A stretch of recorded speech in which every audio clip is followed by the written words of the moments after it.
Hello, ladies and gentlemen. Thank you for joining me tonight.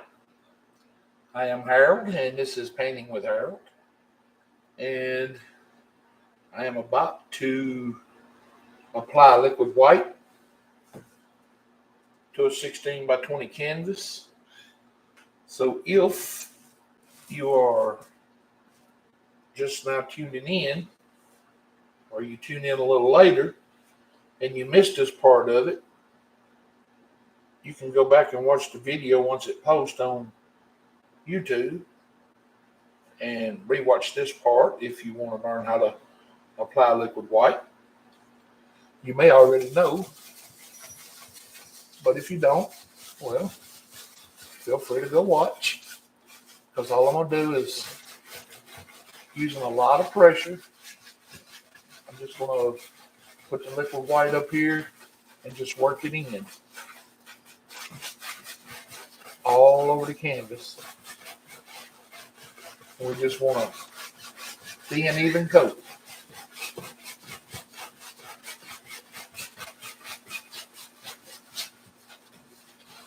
And the purpose for using a lot of pressure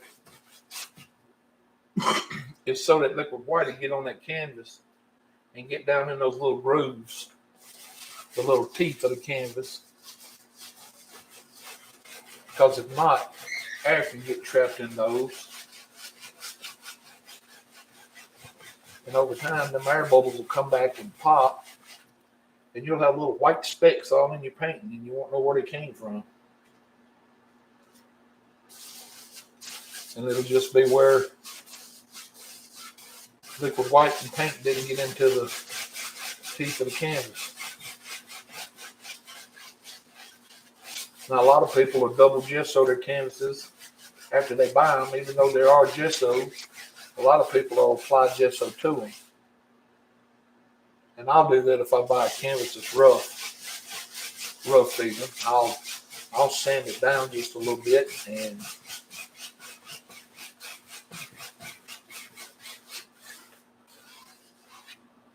all right.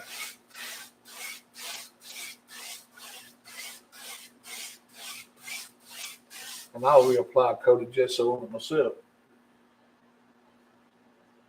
All right, just like that, we are ready to paint. Now, the colors I have out tonight are titanium white, phthalo blue, Prussian blue, mountain mix, alizarin crimson, midnight black, dark sienna, Van Dyke brown, sap green, cad yellow, yellow ochre, Indian yellow, and bright red. Using a 16 by 20 canvas that is turned on landscape.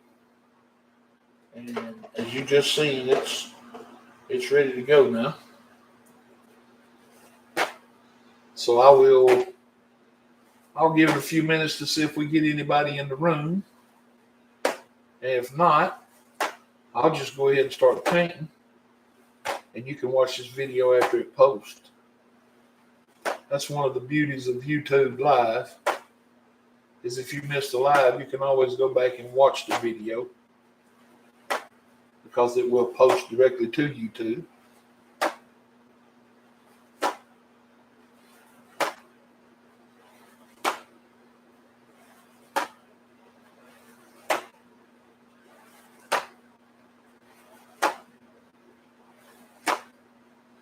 All right, it says I have one viewer. Can that one viewer hear me?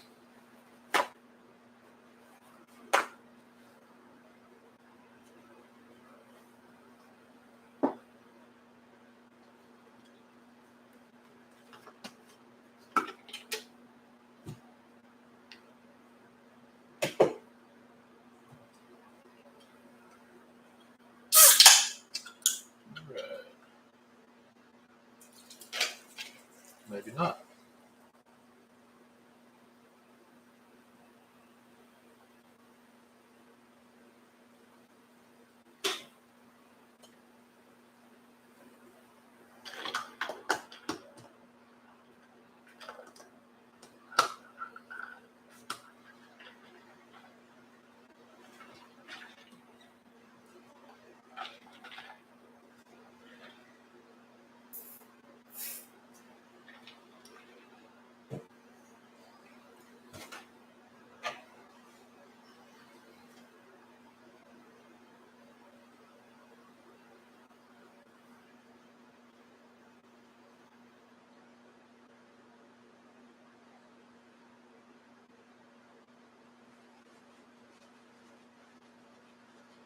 All right, I'm showing 3 in the room. Can anybody hear me?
All right, we're back to 1 now.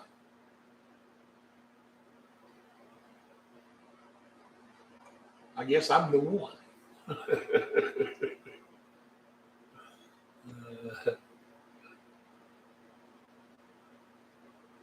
All right, well, I'm just going to paint.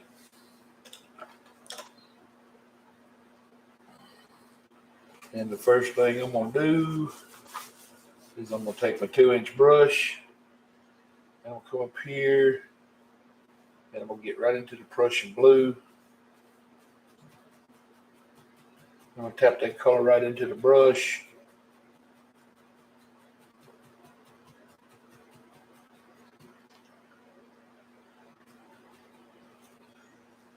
And I'm just going to come up, start in the corners.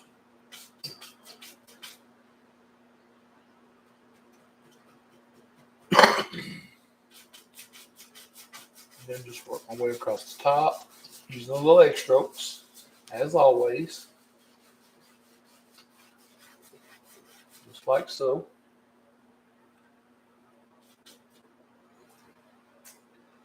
And as you know by now,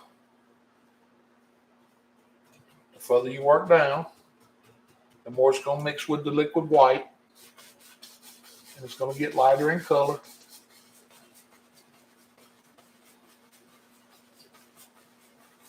As you come down toward the horizon. And that's perfectly fine. In fact, that's what we wanted to do.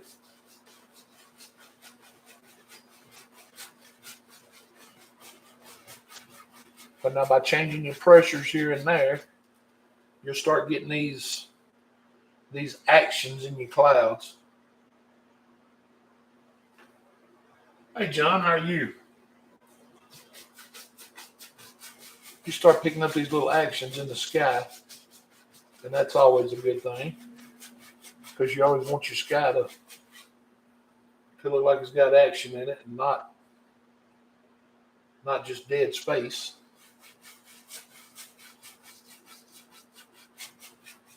Not like so. Everything sound good and look good on your end, John?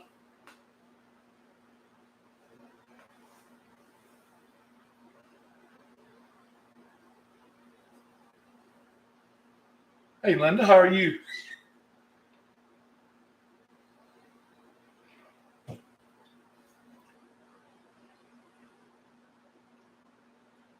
Well, John, over here on YouTube, you don't get much of a crowd uh, unless a lot of people just decide to show up tonight.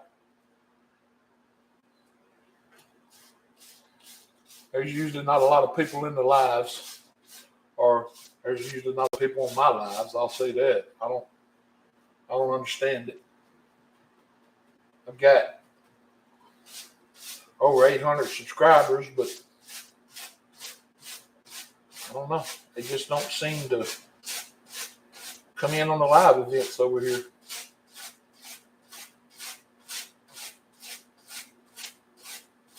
But now the longer I paint, the more may show up. So thank you, Linda. So we'll just wait and see what happens, I guess. YouTube is unpredictable. I'm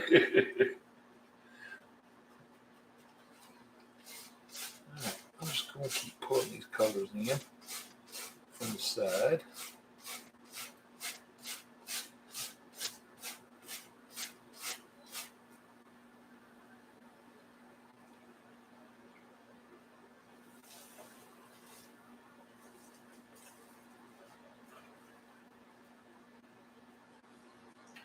All right, then I'll take my paper towel over here and knock a little of this color off.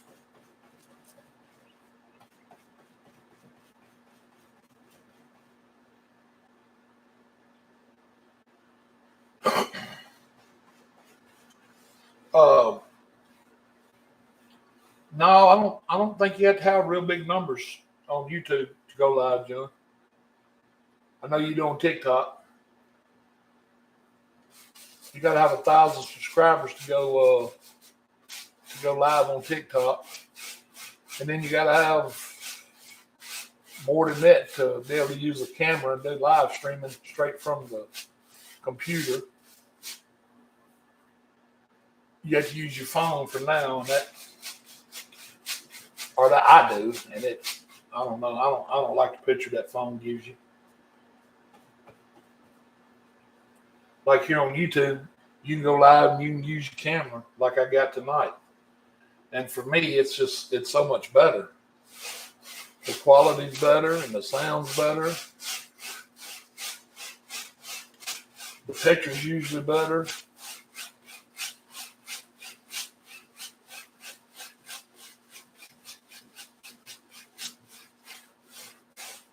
But since I got down here and rearranged the studio, I hadn't got the lights figured out just yet. I'm still working on that. The one I got tonight is a Sony ZVE10 with a 16 millimeter lens. No.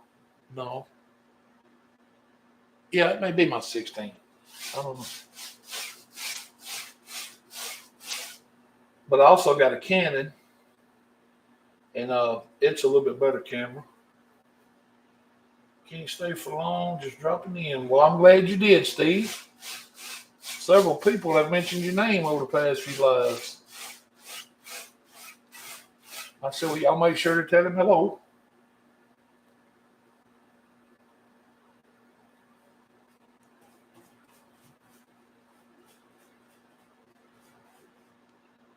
Inside over there still looks washed out.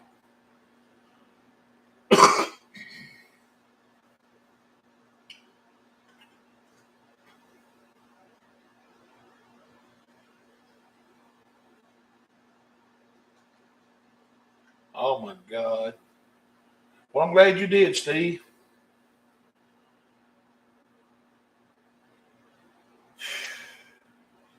Dude, you worried me to death over this dot.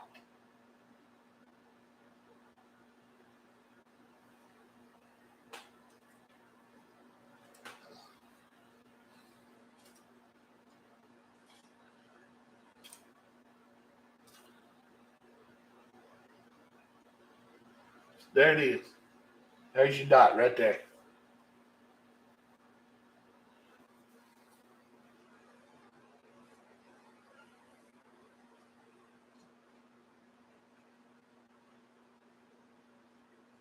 Now tell me what it was about.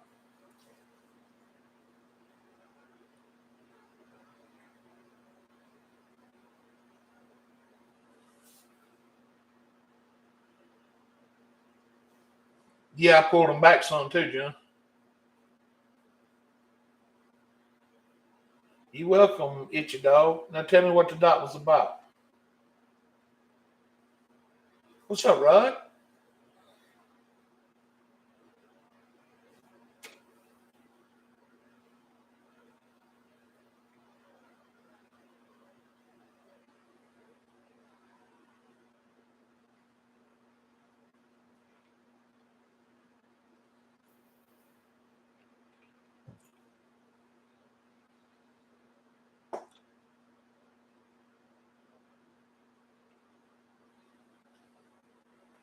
It's about dot.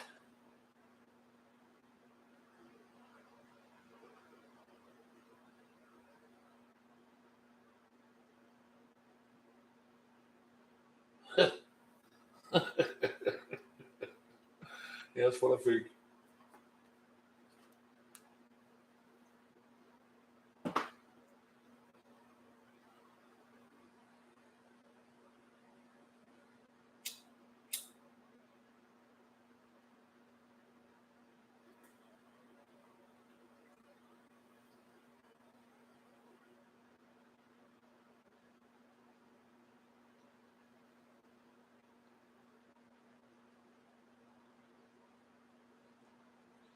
There's not really much of a glare, John. It's washing this color out right here. So this side of the canvas should look like this side. It's the same color all the way across. The real reason is for laughter. Well, all right then.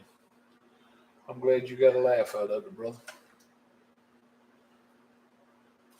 All right. I'm gonna pick up my fan brush now. I'm gonna come over here in my white paint. I'm gonna load it up.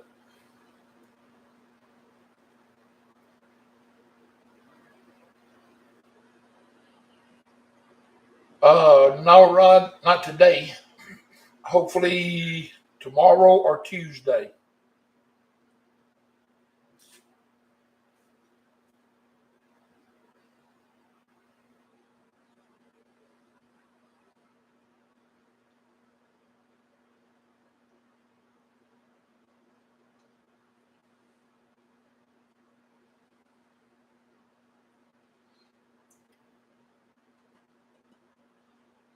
All right. I'm gonna come up here. Today I'm gonna do the. Today I'm gonna just do some regular type clouds. I'm not gonna do the ones I've been doing lately. I'm just gonna do the little circle clouds.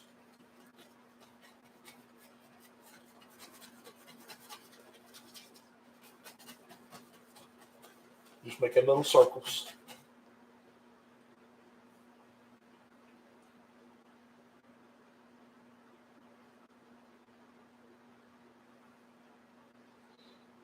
Uh, Rod, I do not think it's very hard to set one up.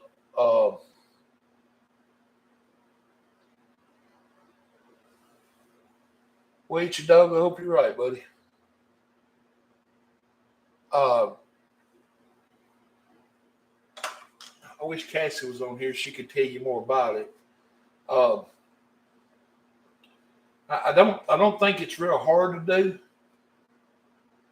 and I don't think it's real expensive. I know, of course, if you sell something, they get a portion of it. I don't know all the particulars just yet. I'll have to wait and see. All right, all I'm doing now is just blending out the bottom of this little cloud using just the top of the brush. Uh, of course, not having my store set up, I hadn't sold anything on there, so uh, I don't know what it's going to cost. Hey, Coonsy, how you, man?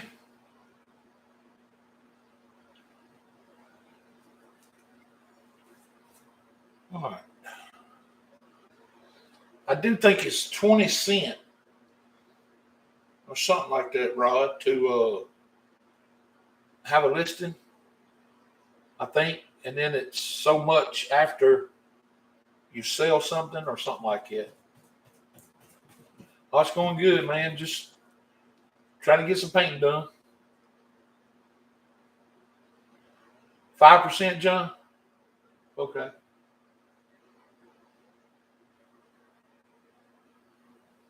All right. I'm going to come in here now and just give us a little fluff up. Just like so. And then very lightly. Very lightly. come across and remove the brush strokes, just like so.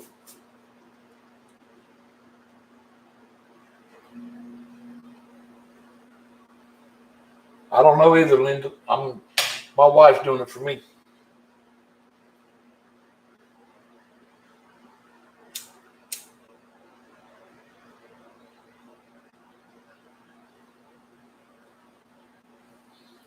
And I know she does not like no ugly pictures. She wants professional pictures. So that's what I'm going to get her, some professional pictures tomorrow.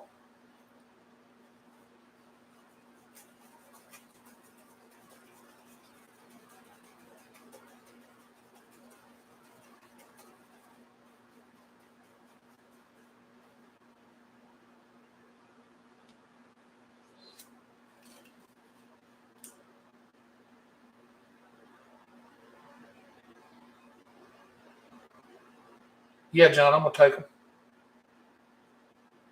I'm going to take them on my Canon. I like to sell my work online. I don't know how to, though. Like Tech Savvy. Comes out, I don't really know if it's any good or not. They say, a couple of people I've talked to said you got to get quite a few listings on there to get traffic to your channel. No, Linda, I'm not a professional photographer. By no means. Do you add anything to your titanium white to get your cloud to look so bright? Mine get contaminated. No, Zach, all I'm doing, I just loaded the brush up just now. One thing you may want to try in the future is when you load your brush up with white, I'm just to make another cloud, I'll show you. You need a lot of paint in your brush. And then when you come up to the canvas, well, let's see. I'll do it right here. I'll just put one right under this cloud. When you come up and start your little circles, you want to keep your brush moving. Okay? Now you can see it when it starts changing colors. And see on that corner right there, it started picking up that blue. We'll flip over to the other side. And then you can come back in then and just start working out the bottom. Just like so. And it don't matter if this gets a little contaminated down here because it's going to be blended out anyway. But you got to have a lot of paint on your brush. A lot of paint. And if you start going through there and you get contaminated about halfway, and you flip your brush over and it gets contaminated pretty quick, you may have too much sky color down. So you always want to start out with kind of a light color in the sky. And then if you finish a cloud and you're going to do another one, and you got any kind of blue or whatever on your brush after that, get your paper towel and wipe that brush out real good and get that blue out of it. Or whatever color your sky is that's contaminating your brush. Wipe all that color out before you go back to your white. Yeah, what Rod said.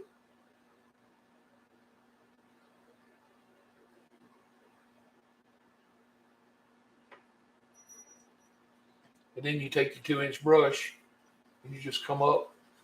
I'm sure you know this part, but you just lightly blend out the bottom and stay out of the top of it. And that way your top will maintain that white that it's got up there. But now if your sky's too light, it won't show the white because you've got to have dark to show light. So, and then just lightly fluff it up in that little backward C shape, and then just lightly pull across it so you don't distort the the white that's in there. And a good thick paint helps. That white right there that I'm using is thick. So it takes a little bit of pressure to move it. And when you come over to blend it, it's just, you're almost missing the canvas, really.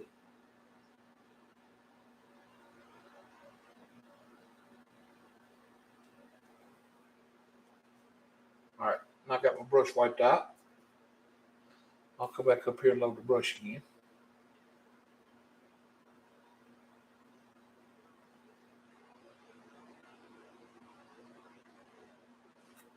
And you might can see, that's a good bit of paint on that brush.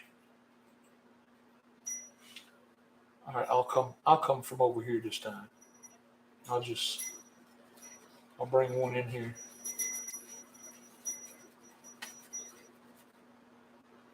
See right there how it's starting to fade?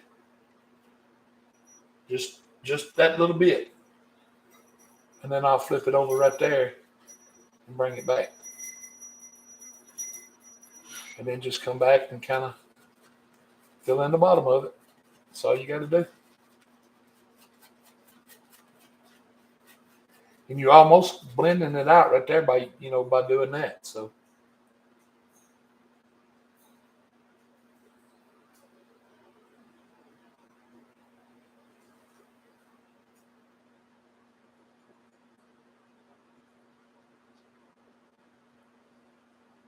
now one thing you can do, if you got the blue and the white on your brush like that, and you don't want to have to worry about washing it out right now, you can just take it and come up here and just kind of drag it around a little bit in a couple places, because these clouds don't really matter as much, and you can just use it to put you in a couple of straggler clouds like it. And then you can wash that one. That's about all the clouds I'm gonna put in that sky.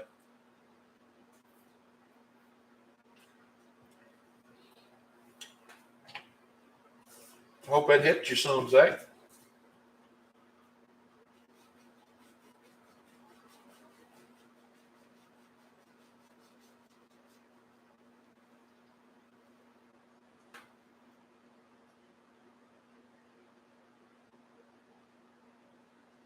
Oh no, man. You don't have to be in no hurry. You can apply liquid white to that canvas, go to bed tonight, come in here tomorrow and paint on top of it. You ain't got to worry about that. And if you setting down to paint and you're in a hurry, just do what you can until, like if you got something pressing, you got to get up and go somewhere or something. Just do what you can and come back later. Like titanium white takes days to dry. Your yellows, they take a good while to dry. But now your earth tones, like your browns, the more irony type colors, they'll dry quicker than the yellows and the white. Titanium blue, it stays wet for a pretty good while. But for the most part, liquid white is it'll stay wet for a few days.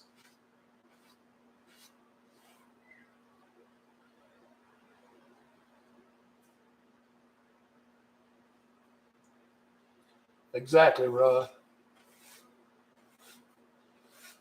I think what's happening, Zach, is a lot of people seen, they watch Bob and them paint, and Bob and them didn't have but 27 minutes on TV to paint, and they always did it fast.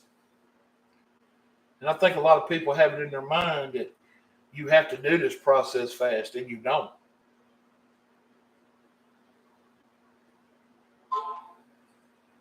You can sit there and take your time and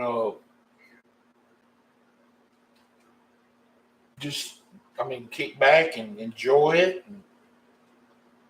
make a mistake, go back and fix it. Unless you got something that's really pushing you, you know, I don't know your personal situation, but most of the time when I sit down to paint, I don't have anything pushing me, luckily. Like right now doing this live, you know, I'm not really worried too much about it.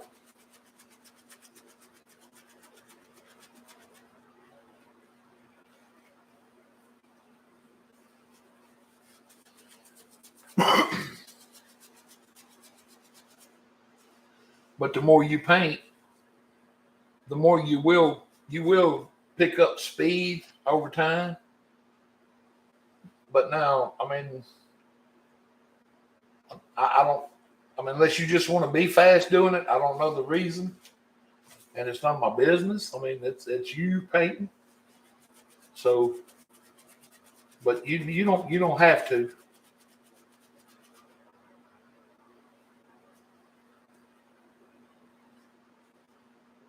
No, you don't. You don't have to worry about it in an hour. It is scary. I can understand that, buddy. But now I'll tell you what. If you do a painting, and by some strange circumstances your liquid white does dry on you, all you got to do is just put a little more on the canvas, or you can use liquid clear. You don't have to. You don't have to quit on that one particular painting, or you don't have to rush it. Just kick back, take your time, and enjoy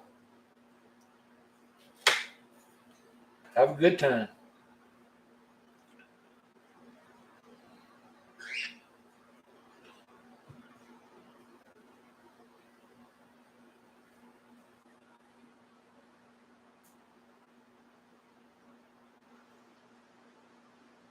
Now, another reason the sky today on this one, that the clouds look so bright, is my sky was Prussian blue. It's not phthalo blue.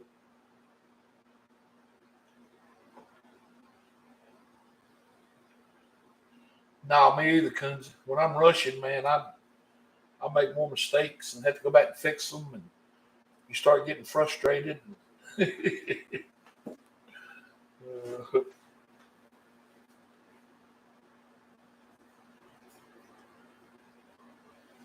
All right, I'm gonna come up here now.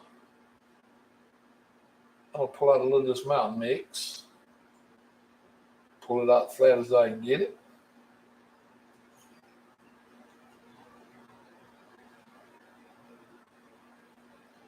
Yeah, that's some good advice too, Rod. Get up and walk away from it a minute.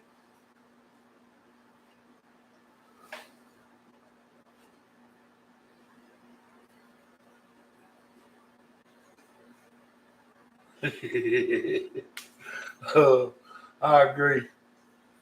This is the last place you want to be frustrated at.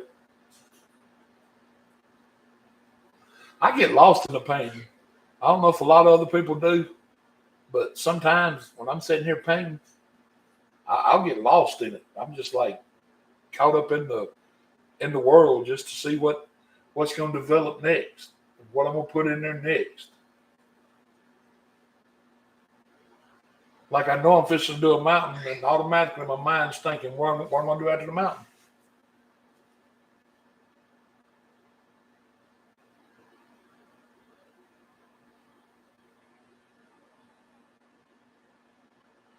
Well, that's a good deal, Zach. I'm glad you did that. Yeah, turn on some music, kick back, take your time. Are you a subscriber on my channel here, Zach?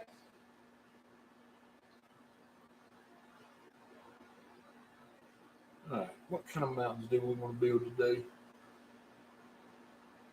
Okay. Well, I got a lot of step-by-step tutorials that show you probably a little better than what I'm doing tonight.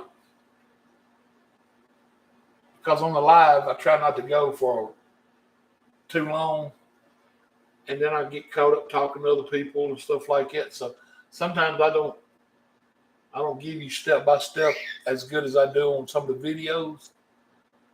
But I got quite a few over there that's step by step from the beginning to the end. All right, let's see.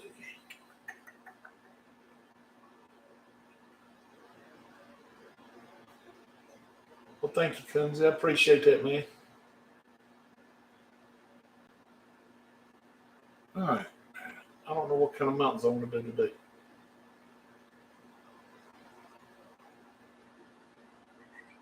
All right. I think what I'm going to do is I'm going to come right up here, start me a little peak right here. And we'll just kind of pull this one down.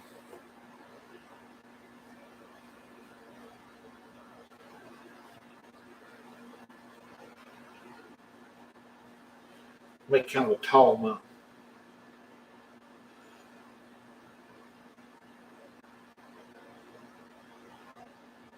Well, I try, Rod.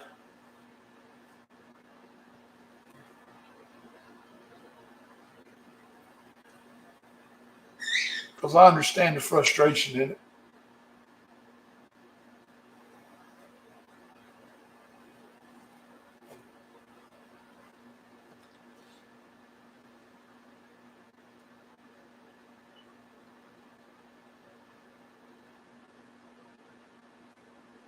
That's me, Linda. When I get caught up in the painting, I'm just there.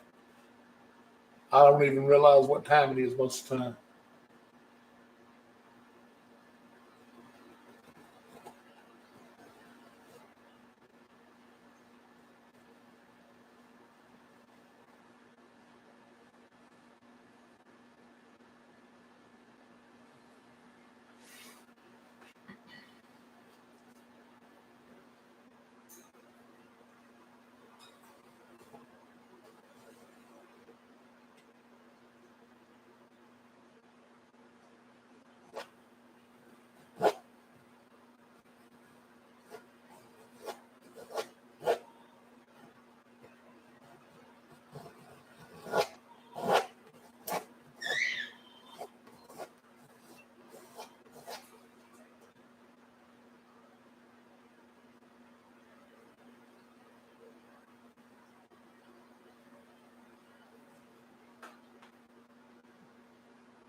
Hard. This step right here, Zach, you want to press hard. When you come up here to this canvas, like right here on this spot I'm fixing to do next, that is a lot of pressure right there. A lot. Because you want to press that color into that fabric.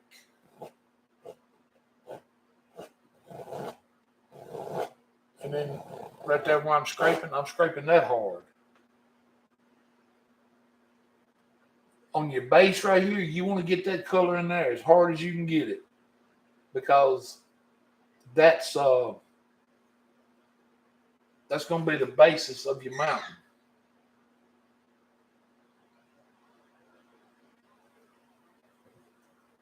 When you come back up here and go pulling these colors out, like we're going to do in a minute, you got to have these colors in here. Now, if you don't want to end up with a mountain that looks like that, like a pyramid, come up here. After you get to a peak like that, pull that peak over a little bit. Just pull it one way or the other. You can push this paint up here. Like you can make it flat like that. Or you can come back in, put just a little small peak on one side and drop it down like that. You can make it rounded. When you get up there to the peak of it, just take your time and form it however you want it to look. And then that way you don't have to end up with those pyramids.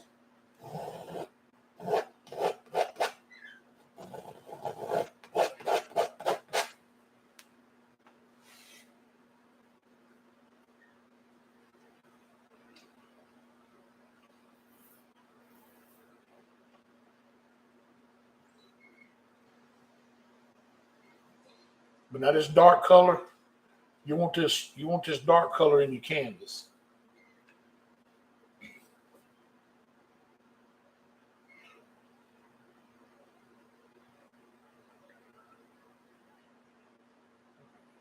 Just another little small one out here. Not like so.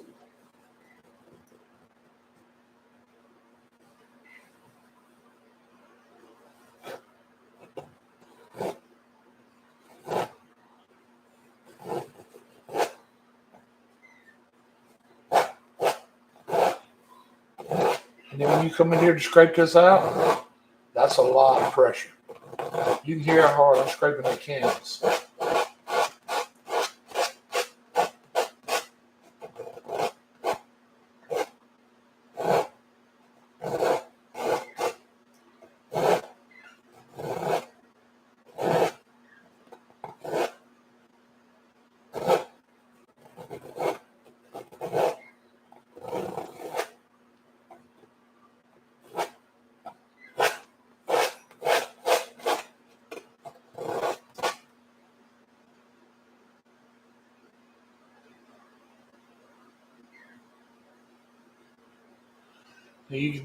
Hopefully you can see on my knife right there how much paint I just scraped off that mountain. It's a good bit.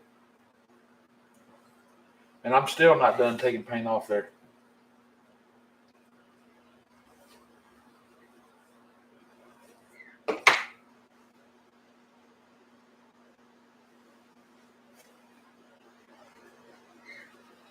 Get you a napkin and fold it up real good. You come up here.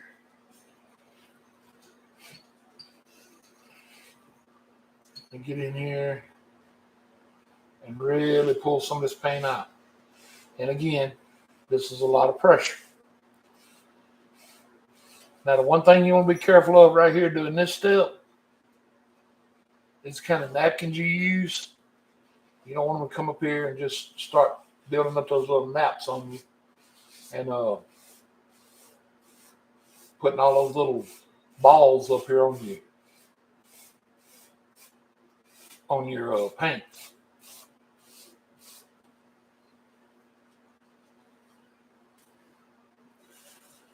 Then once you do that, come back up here with your 2-inch brush and you can start pulling this color out and down.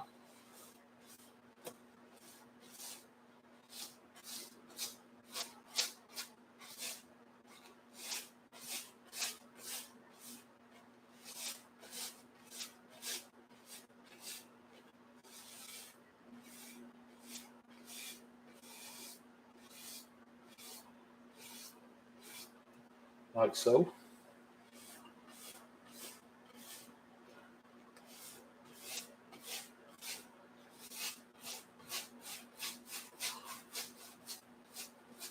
And then just make it look like it's sitting there on a little cloud.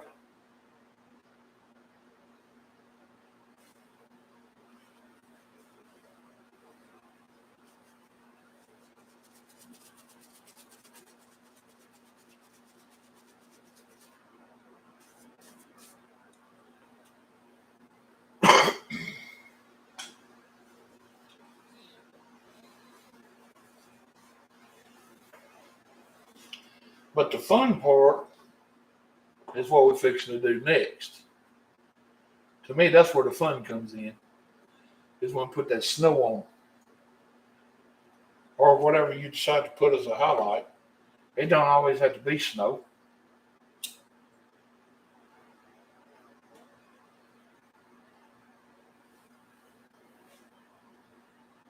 You can come up here right now with some dark siennas and yellow ochres and turn it into just a completely different style mountain if you wanted to.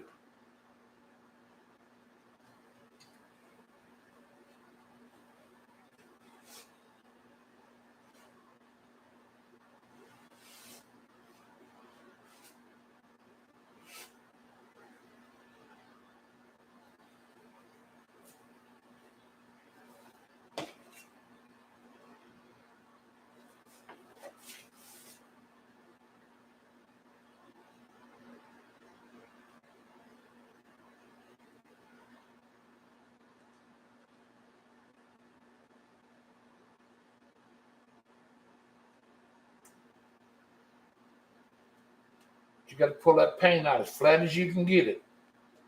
That white.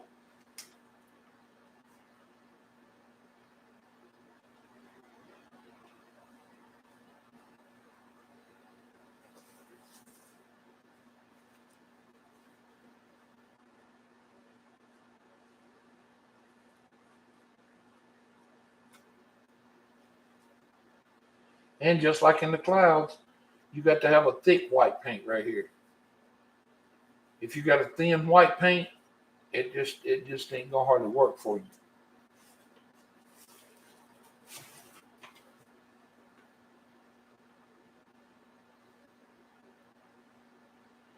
You say you've been watching Bill Alexander.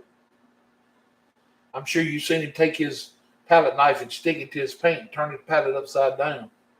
And that knife won't move. It'll just stick right there to that paint. That's how thick his paint is when he does that.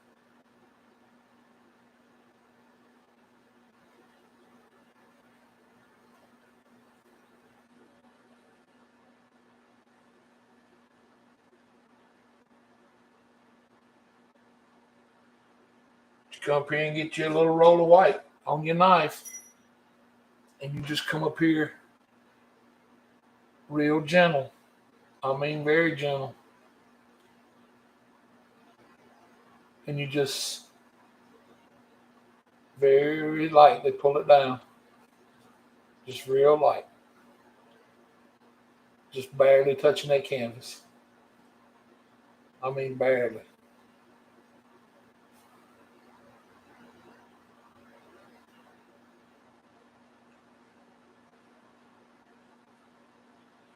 And that's what'll let your paint break for you.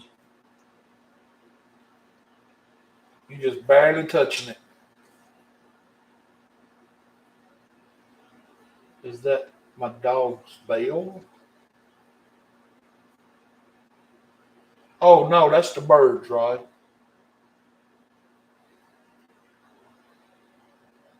They're over there on their little swing jumping back and forth.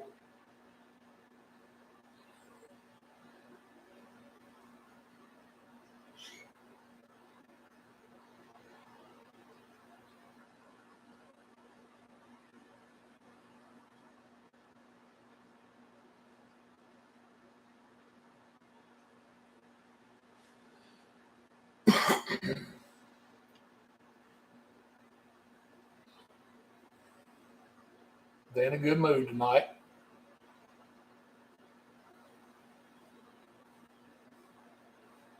And they will be until about 9:30.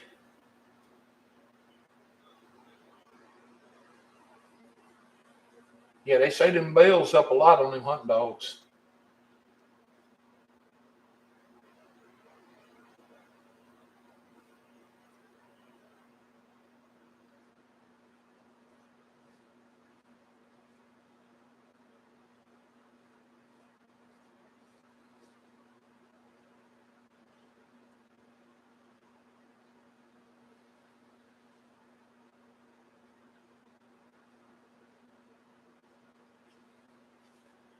All right.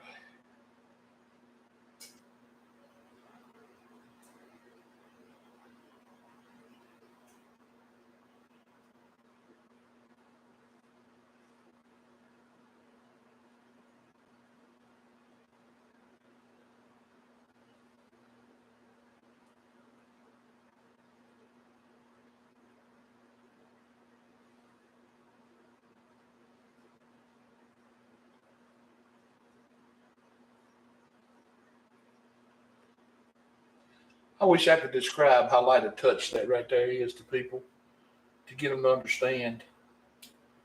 Because that is such a light touch. I mean, it is so light.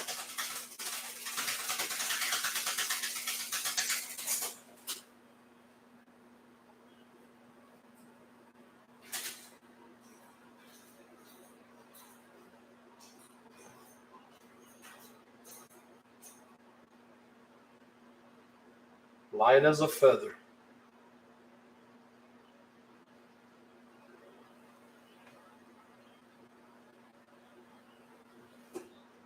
I know Bob said several times on the show that he told Steve that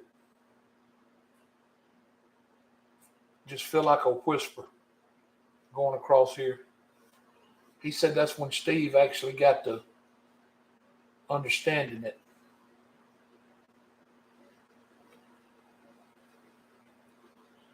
But it is such a light touch. And the first couple times you do it, and you feel that paint touching that canvas, and you get that right touch, it's such a breakthrough for you. It's like a whole new level of painting just comes to you. It's like it just starts clicking. You're like, oh, that's what everybody meant when they said the paint's the only thing touching. Or that's how it worked for me.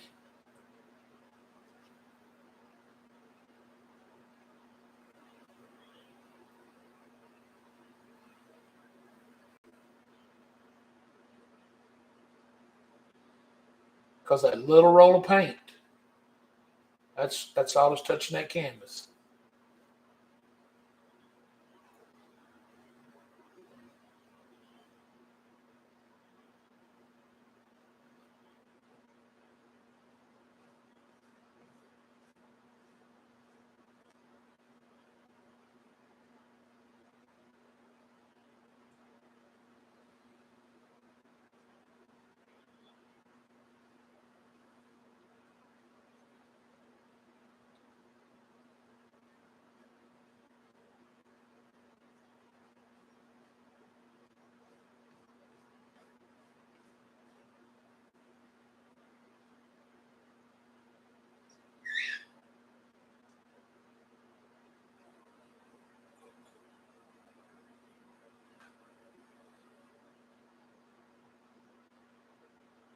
But one key to it that I found is keeping this paint as flat as you can get it up here when you go to pull it out.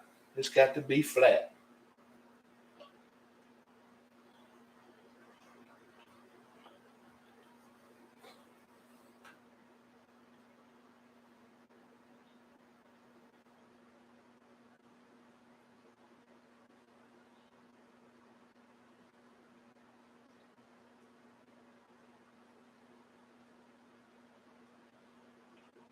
Well, thank you, Zach. I appreciate that.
Yeah, man, that's what's down on the base.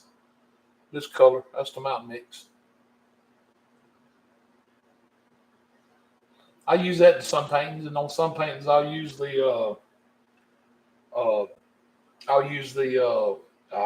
what's it called? The midnight black. Thank you, John. Appreciate it.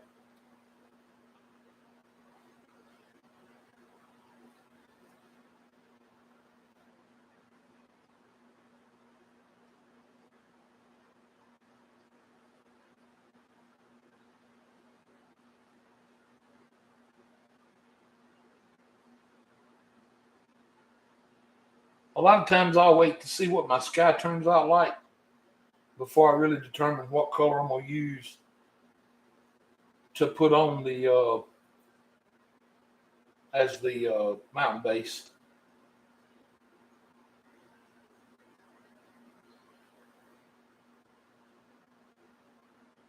Yeah, it did break pretty good.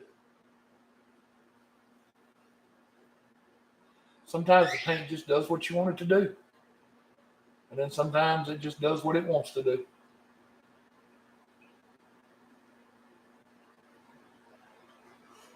When the paint cooperates, I really like it.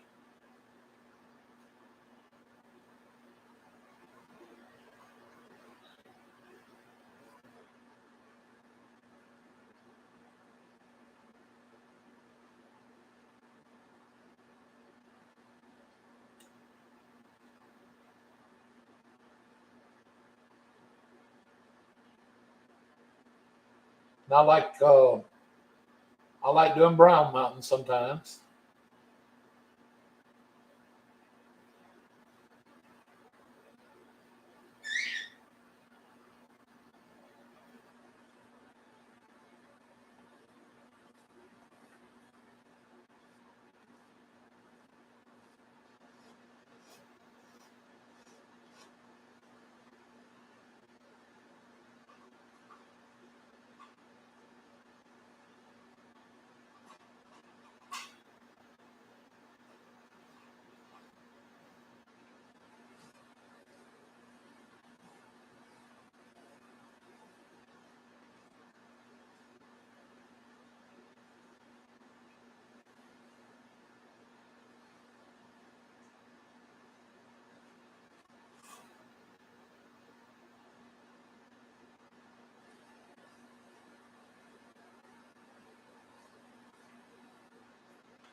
All right. Guess we can get ready now to put a little bit of shadow in here.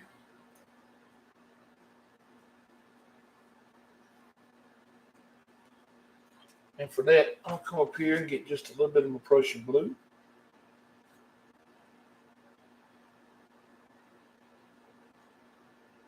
And my white.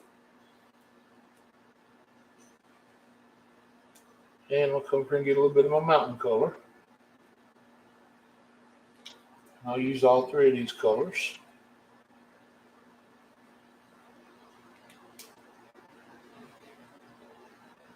I just want to loosely mix them. I don't want to mix them thoroughly.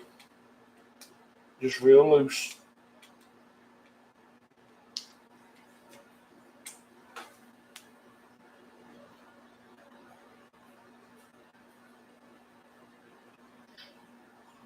Okay, Linda. Thank you for dropping in. You have a good night.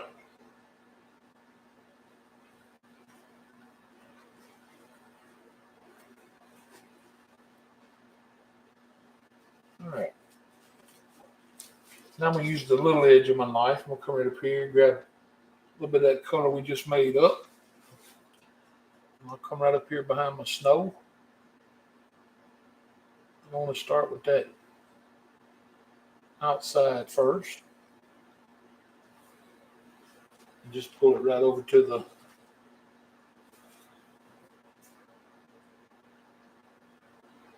other side over here. And there again, this is light pressure also.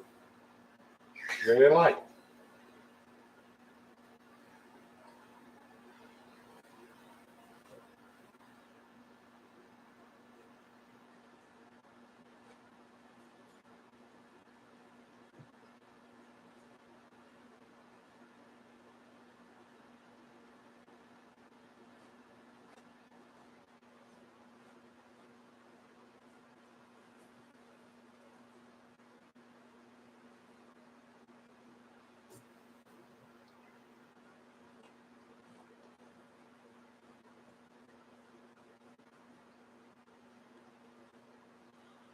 Then I'll just take and kind of knife blend these colors together.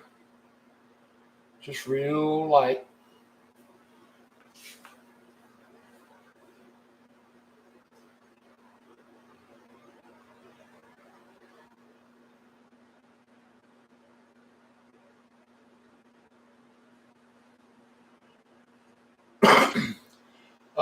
No, Rod, we really didn't. He mentioned it, but that's about it.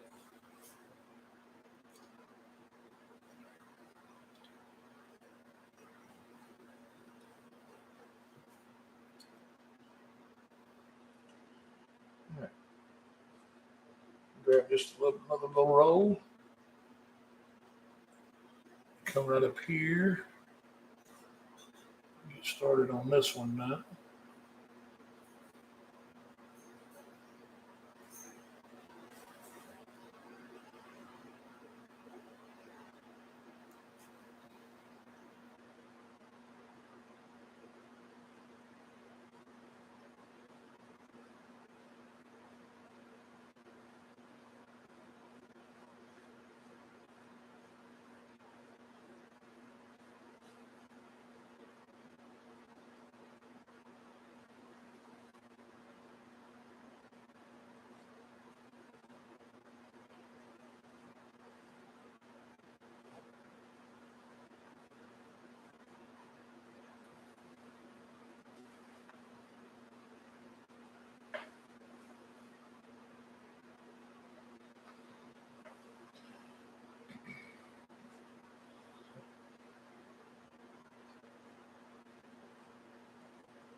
I think I'm up to 830 today. I think it was. I looked at it this morning. I think it was 830. So that leaves me 170 to go. So I'm not. I don't know. It's closing in on it, but it looks like it looks like it's getting more doable almost every day.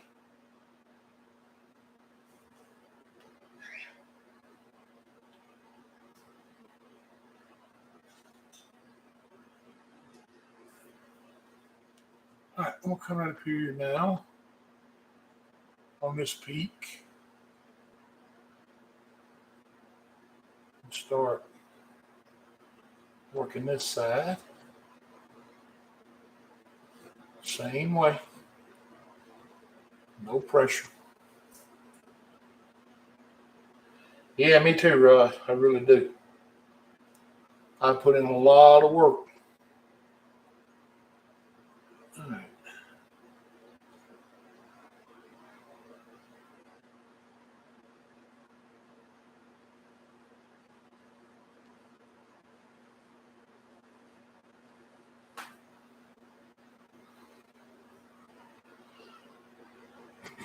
I've done a lot of painting in the past 10 months to try to get them 1,000 people.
Then we'll come over here on our last little peak. And we'll do it the same way. Just no pressure.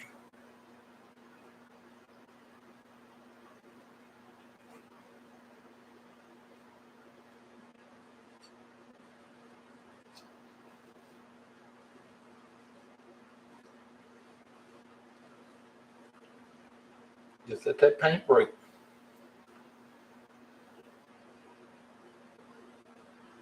Even with that little edge of the knife, it'll still break if you don't apply a lot of pressure.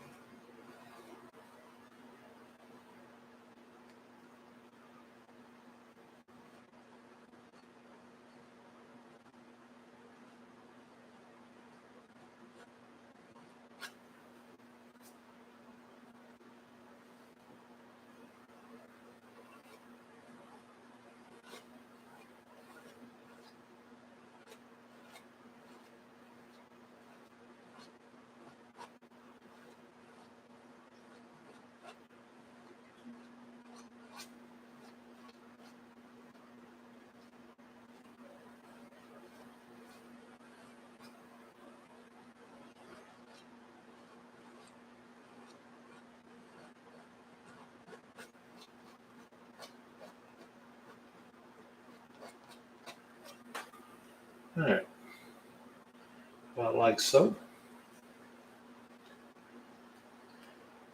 I'm gonna come in here on this little peak. Just put a little bit behind it. Make it look like a little hump standing up there.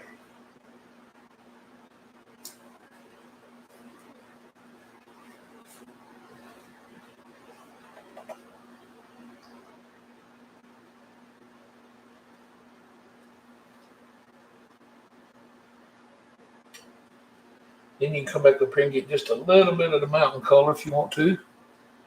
You can come in here in a couple places and just kind of pull it down. Give it that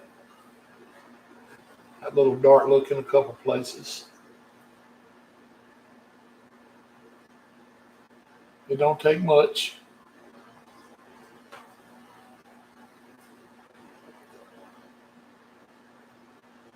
Just to give it a couple little crevices here and there. Don't take much at all.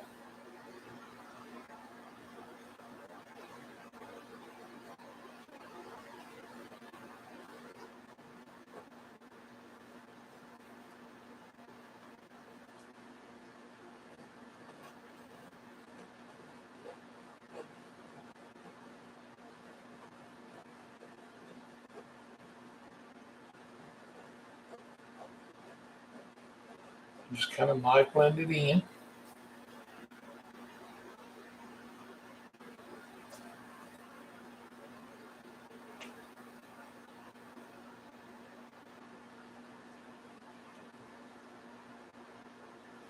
Maybe just a little on this side.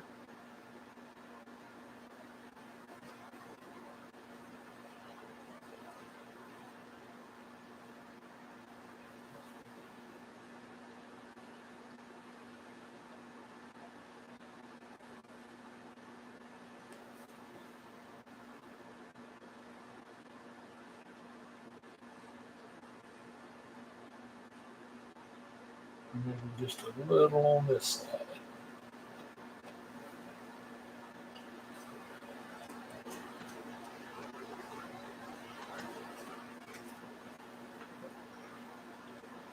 And come up here and just kind of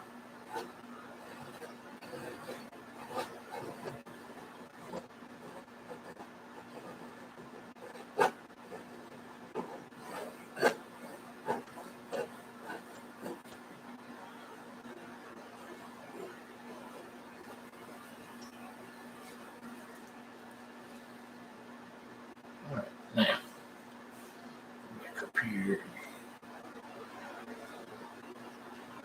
kind of fix this.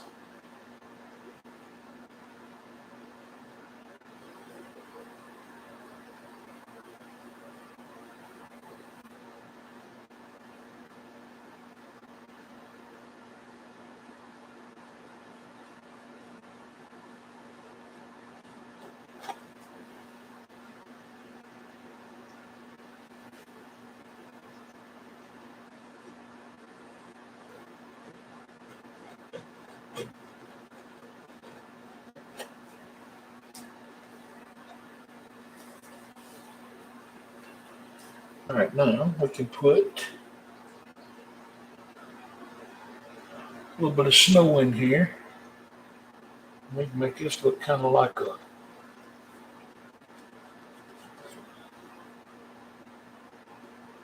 little, almost like a little valley almost.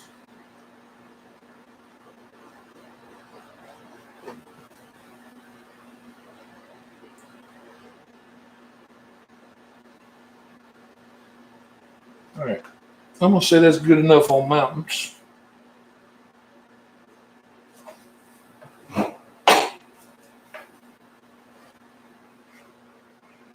Now I'll wash me a 2-inch brush.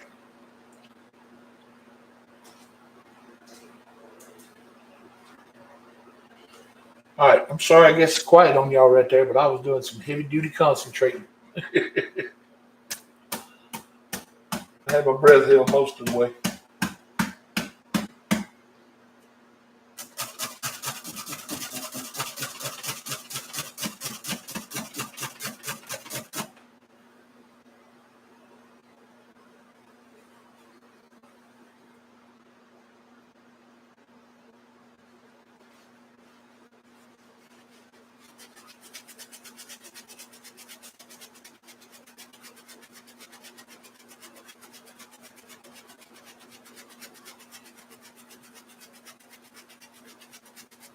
All right, with a clean, dry brush, come up here now and just start real lightly tapping out the bottom.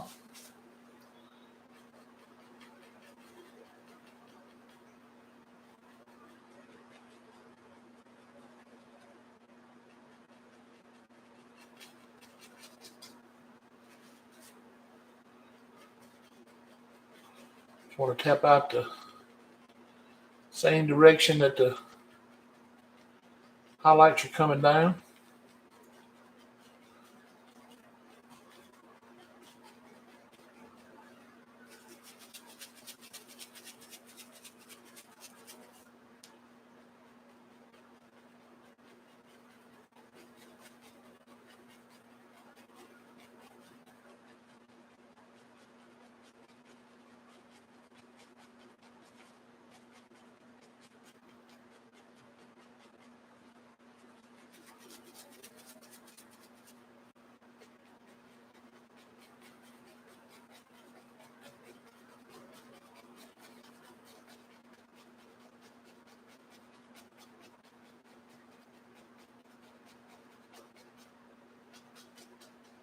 On both sides. You want to do just the same direction that your highlights are going. That's the same direction you want to tap. And your shadow. Then you come up here and just start, just like when you're making clouds with little circles. Just come up here and kind of blend that out, just like so.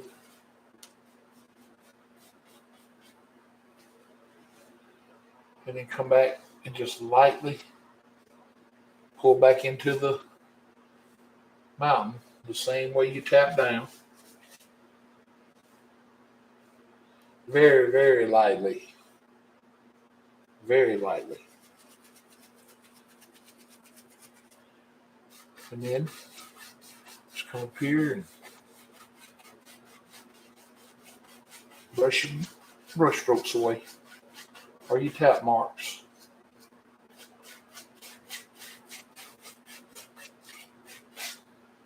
Just like so. And now you got your mountain sitting up here in a little bed of mist.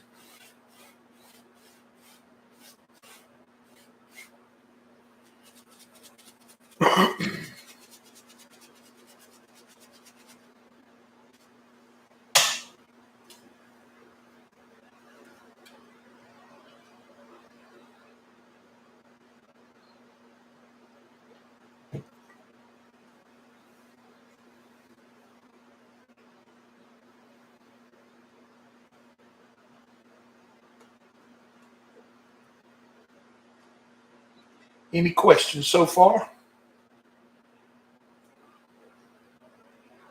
Or comments? Anything but complaints. We don't want no complaints.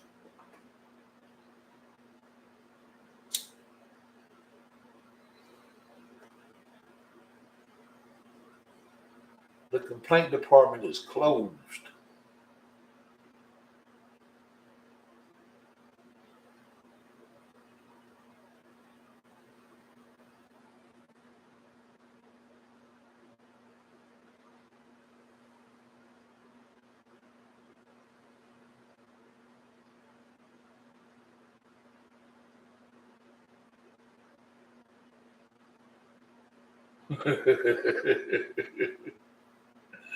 uh, Not to me, Coonsy. It ain't got a bit better. uh,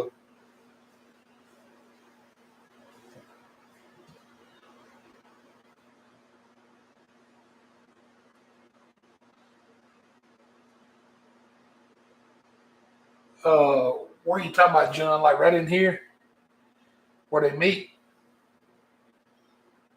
All right, Rod. Appreciate you stopping by, man. Uh, yeah, sometimes I do, John.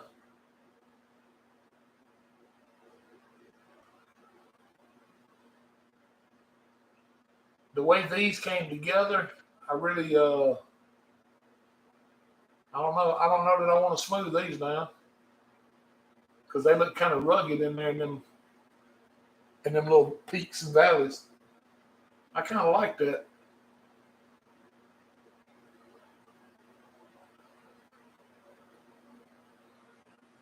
Let's see if I can get my finger on it. This one. That just, to me, that looks deep down in there.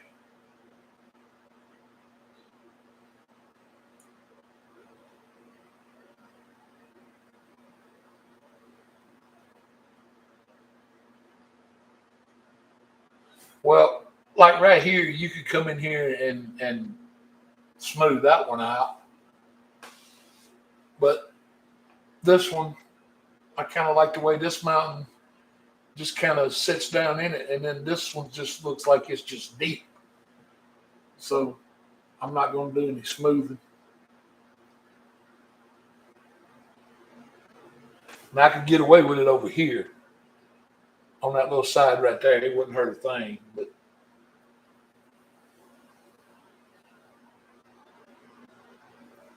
what I will do sometimes is just take that small end of the knife and I'll just come up here and what I call knife blending. I'll just pull the colors together, just like so. But now I have I don't know where it's at. I got a painting somewhere I got several of them to where I come back and blend them, make them real soft looking mountains. And sometimes, the paint just calls for a soft mountain, and sometimes it don't.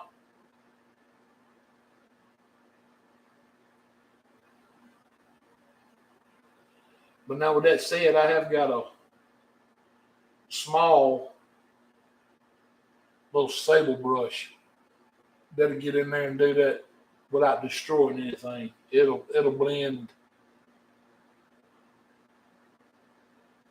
Crap! It'll blend it'll blend these where the highlights are and the shadows down to where they look just river rock smooth.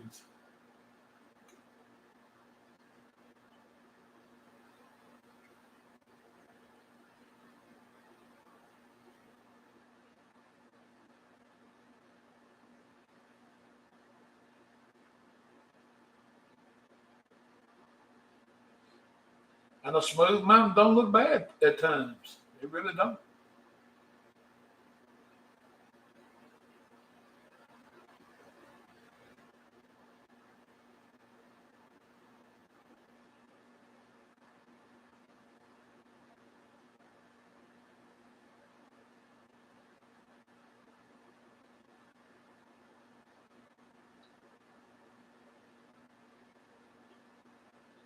Well, I hope it works out for you.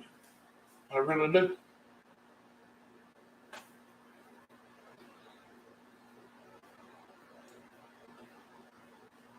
All right, I am going to come up here now. I'm gonna pull a little of my mixed color out, flatten it out. Then I'll come over here and get some sap green and bring into it and flatten it out. And just kind of loosely mix these colors together.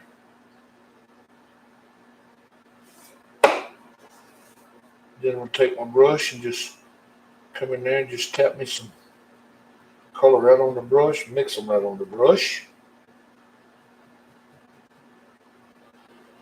Then we'll come right up here. And we'll come across. I just don't want to kill all that mist. I want to leave some of it showing. And then off the canvas.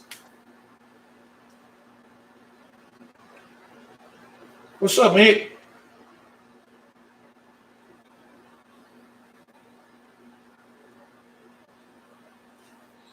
Then I'll come back across here and give it a little body.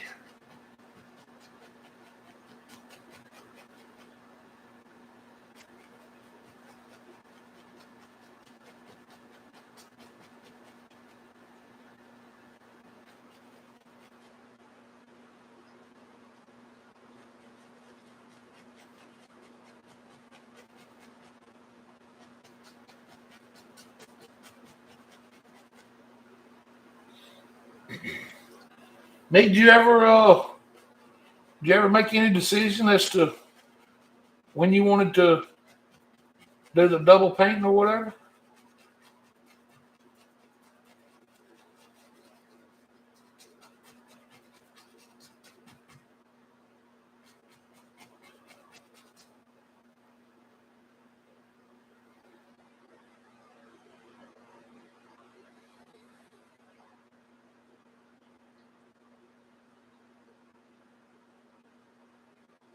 All right, then I'm gonna come back up here.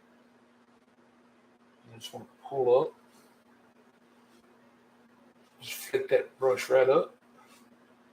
Get the indication of little trees way back here in the back. Way back here in the back.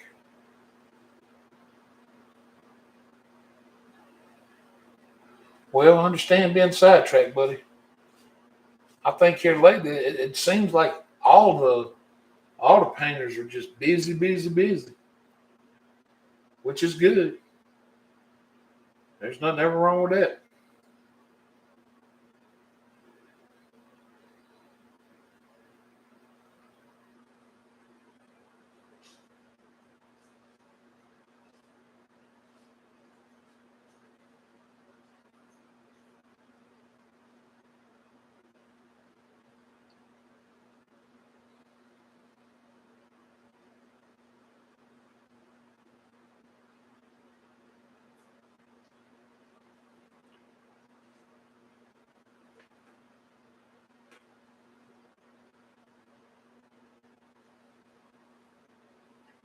All right, I'm gonna wash that brush real quick.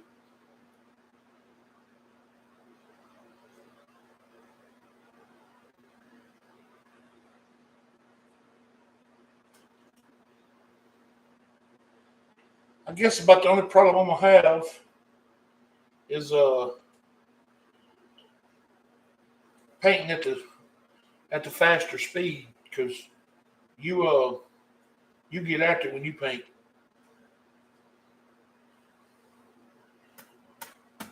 I watched you paint that a little island scene the other night. You zipped through it pretty quick. I was like, I'd still be working on something else. Make me through with his.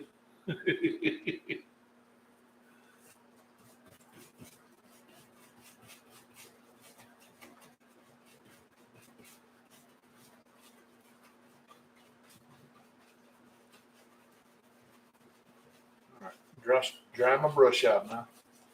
I want to make sure it's good and dry for this next step.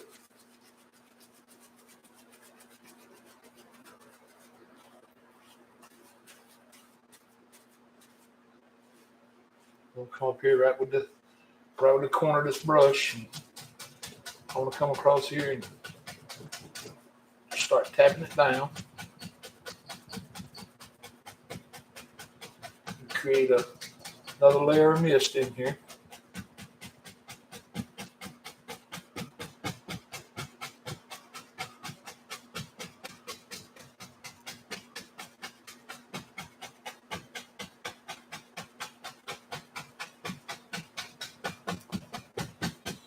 And that's a hard tap right there. It's pretty hard.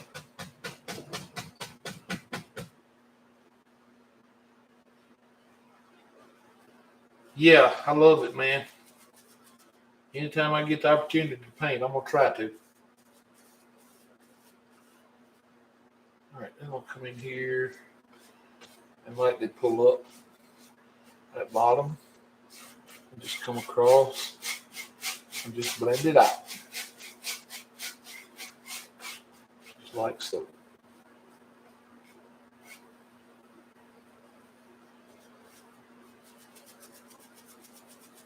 Well, thank you, Coons. I appreciate that.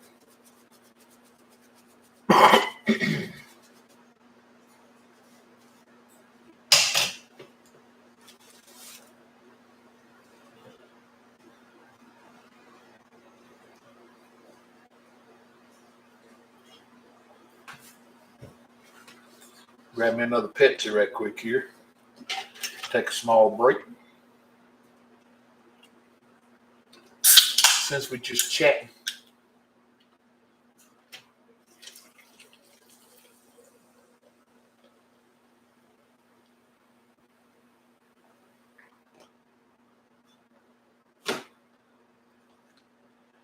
The lives, they just seem like they're more laid back than when you video in a tutorial or something.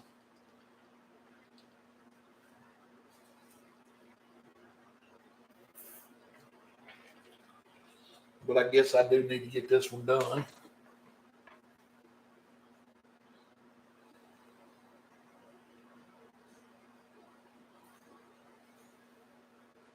Because there will be people watching it after we get closed out.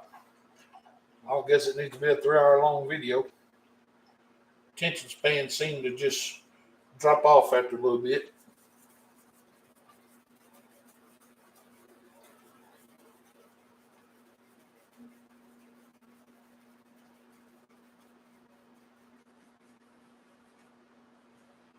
All right, I'll come up here now and load up my fan brush with that same color that I just did that foothill with.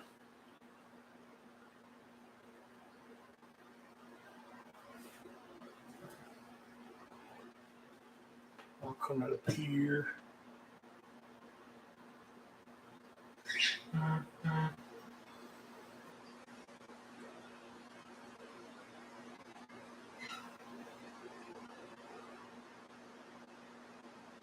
All right, Coons, thank you, man. You have a great night.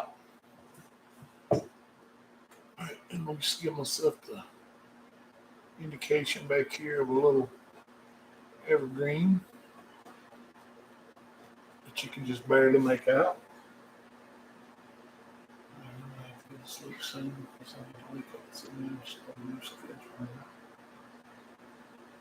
Well, mate, I appreciate that. I certainly thank you for stopping by, especially having all that going on. I thank you very much, and good luck tomorrow. Hope everything works out smoothly for you.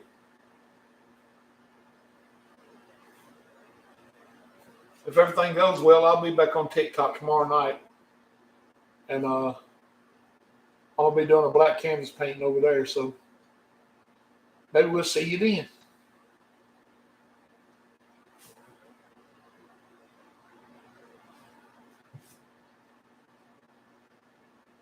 And I'm going to do another little indication of another little evergreen way back here.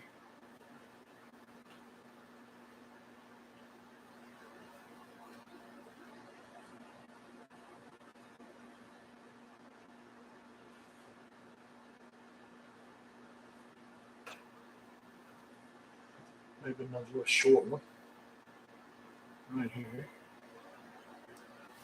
Just real small.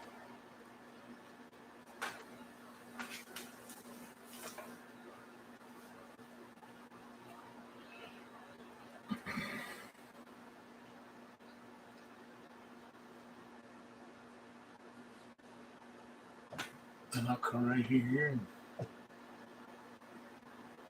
maybe this is a good healthy one.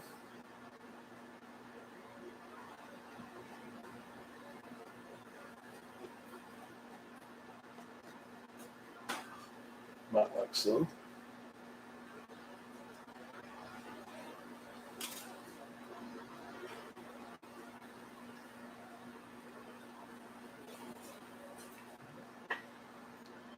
And maybe another little short one right there beside it.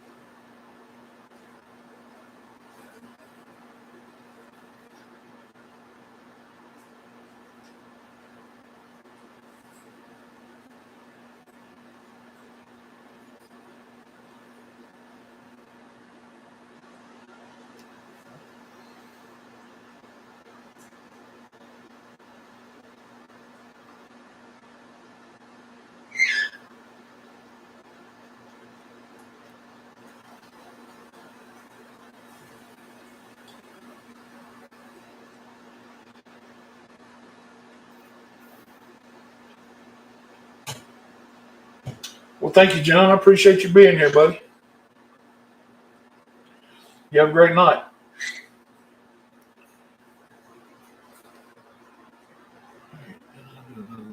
Here.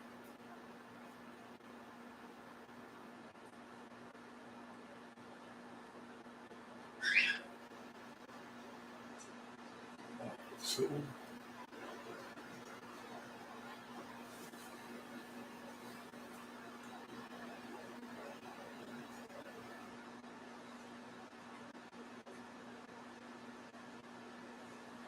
well, thank you, Zach. I appreciate that. All right. I'm going to come in here and just kind of pull the bottom of these down. Kind of make them blend in with my trees back here.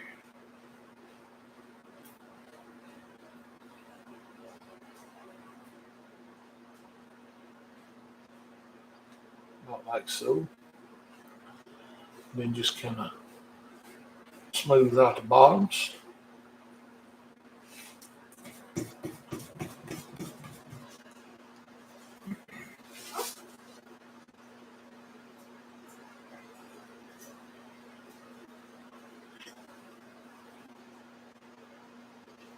All right, I'm gonna come up here and pick me up some green by itself.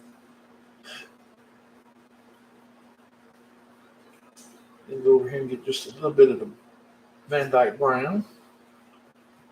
Mix these two colors together. That's Van Dyke brown and sap green.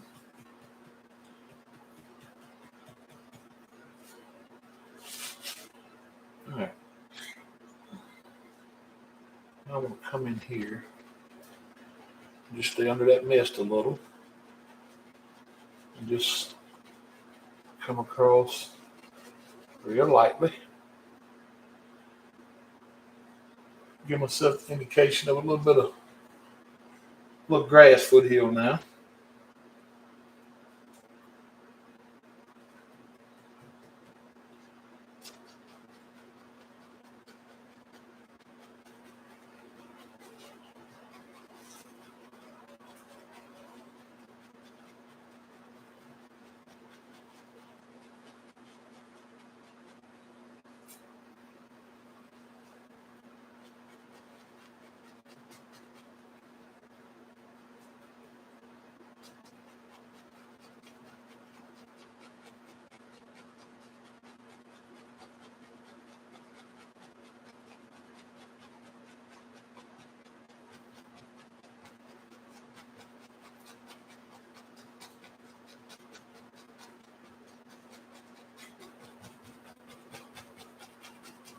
I like so.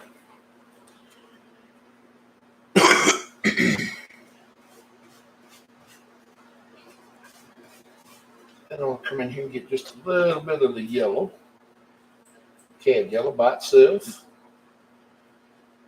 And it'll get just a little of the green in it since it's already got that color on the brush. Just tap it right in.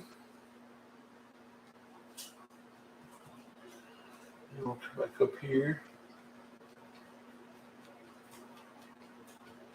and just give the indication of a little bit of lighter color right in here. That way it'll show some highlight, but it'll still look kind of far off. It won't have a lot of detail in it, but you'll be able to still see some of the highlight color in it. Just a little more of the green. I just don't want it all the same color. Just leave some dark color in there, like so. Just give it that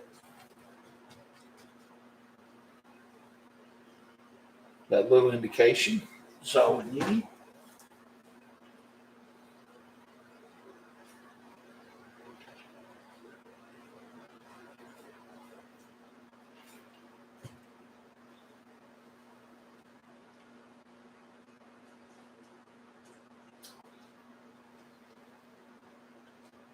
I'll wash the brush again.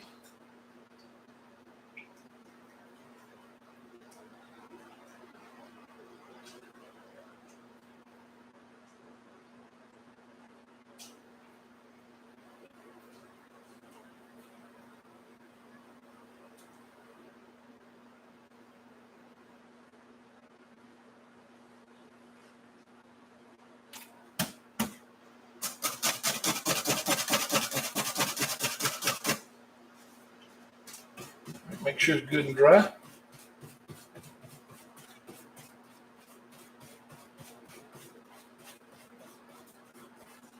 All right, now I'm going to come up here. I'm going to grab this color. And I'm going to come across here. And I'm going to pull it straight down. All the way across. Just pull it straight down. Just like so.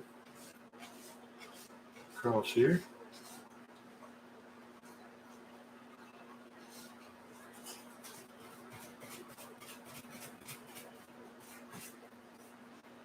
And then very gently come back across, just like so. Get them instant reflections.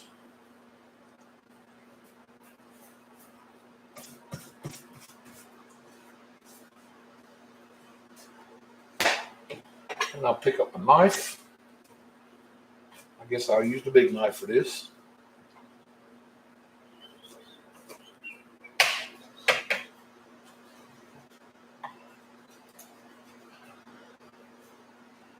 Alright, I'll grab me just a little bit of the white.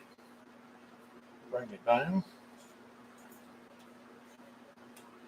And I'll put just a little bit of phthalo blue in that. Very little. Don't need much at all.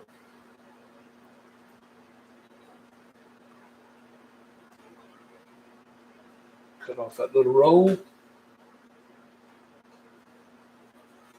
I'll come up here.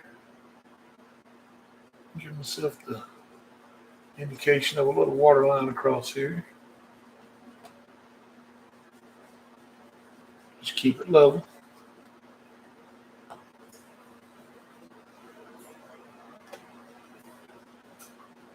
Just like trying to cut a hole straight through the canvas.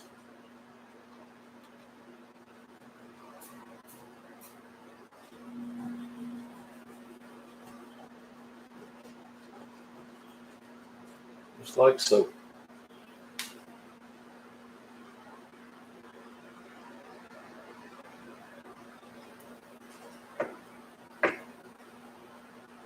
Then you can come out in the water in a couple of places and give yourself the indication of a few little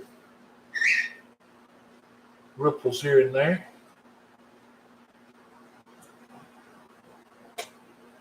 About like so.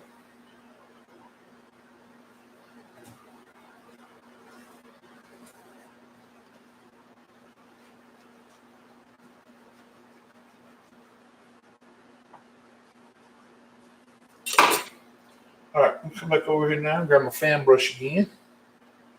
I'm come right back up to that dark color we were using that we made these little trees with.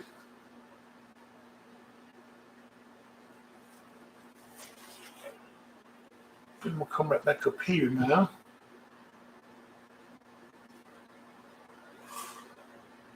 Bring me one down about like so.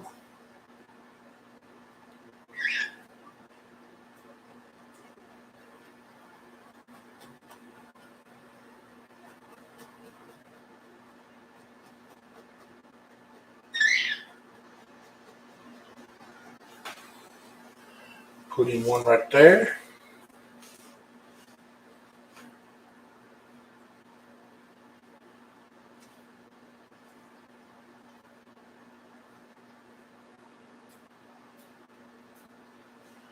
And I'll come over here.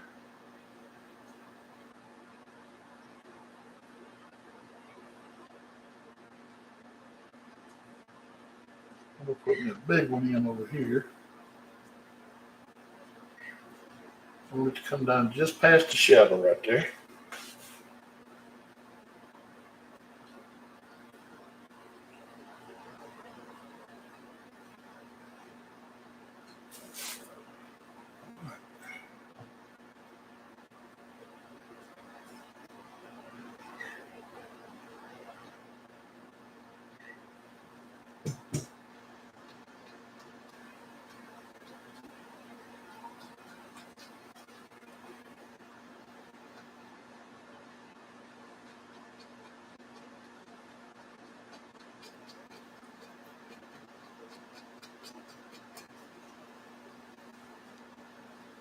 Come to that mountain color, it goes trying to pick up that light.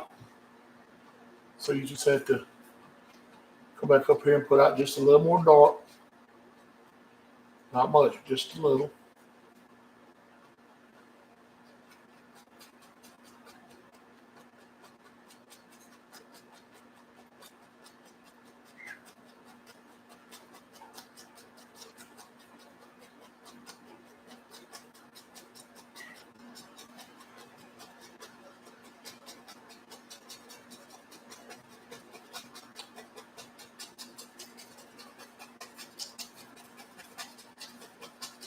All right, about like so.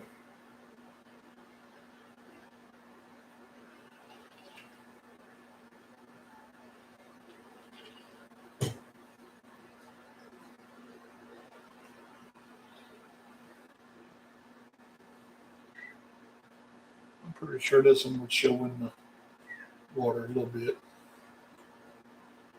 I would think. So I'll just give it a little indication up here. Just a little.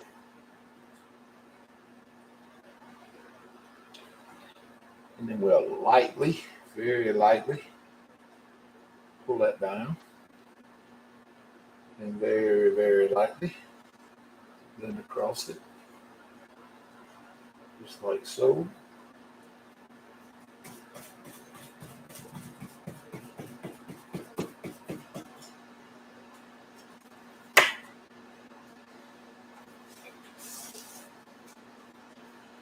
All right, and I'll come in here and just tap it up with the brush across the bottom here.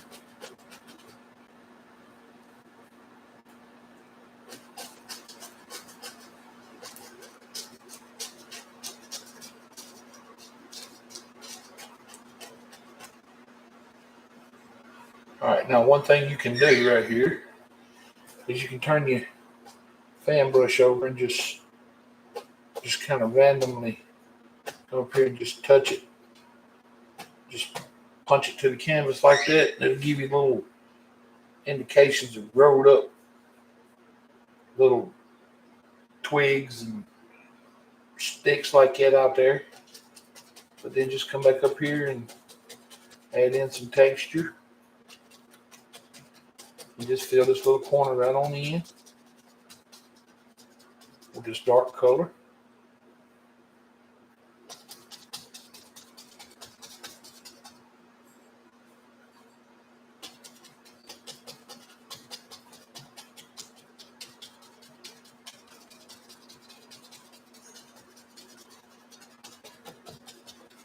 Just like so. Now I'm going to take me a little bit more of this dark color. And I'll come right up here. I'm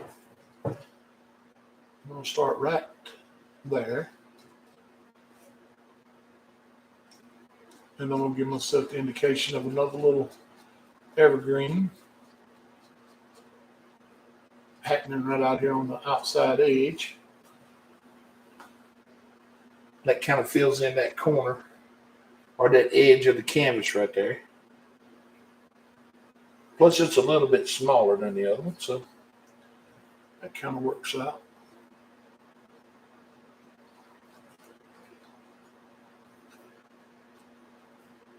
Add a little bit more dark in here where that mountain color was. Just like so.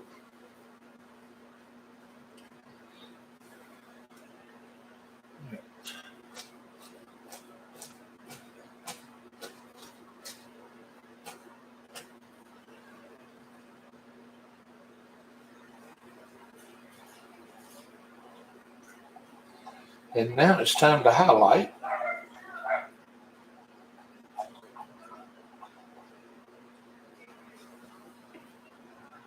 I'm going to go up here and get me a little bit of the dark sienna. I'm going to bring it down into that color that I made for the water line right there. It's got a little bit of blue in it, a little bit of white in it. I'll come over here and steal some of the highlight I was using for the mountain. I'm in the shadow. Just put that color right in it. And it just gives you like a little grayish brown color.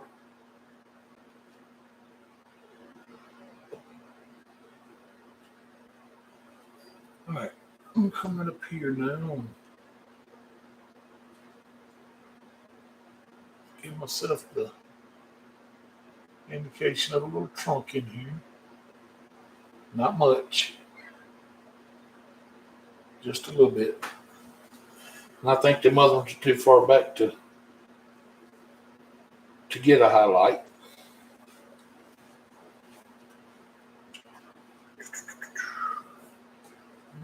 Now,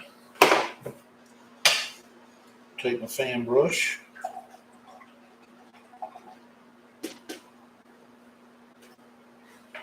Clean it off again.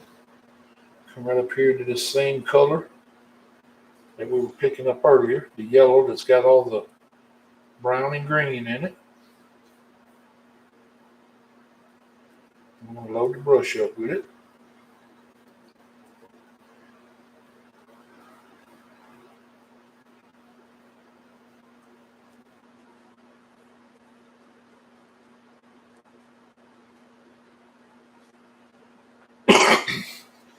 All right, now I want to highlight this one here in the back first, just a little bit. Don't take much.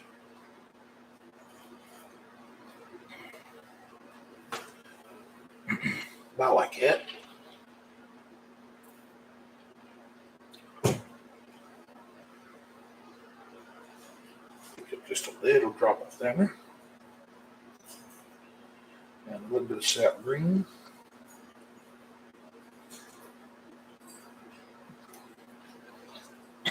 I don't want the color real bright. I wanted enough to know that you got some highlight up here. But I want to at least leave it dark enough to know that it is in fact an evergreen as well.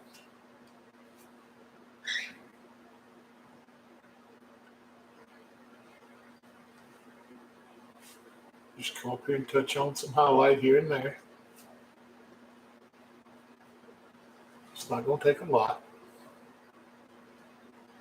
because you got to leave some darks. Don't forget that. Gotta have the dark.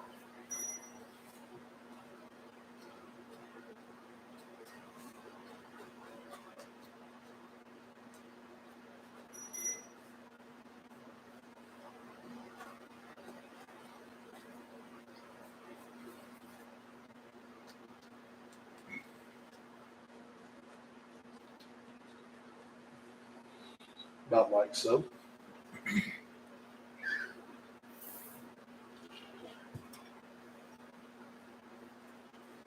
And we'll come right here on this little guy. And we'll give him a little highlight. It's not going to take much on it either because it is further away in our painting.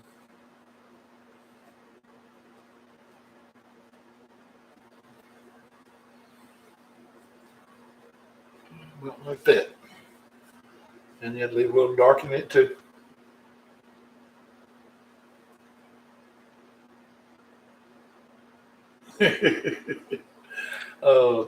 Yes, I do, Tums. Oh, Thorn. Eugene. Okay. Yeah, I do, Eugene. Glad you noticed that. All right, now I'm going to come back up here in my yellow again. Come right over here and pick up a little of the yellow ochre.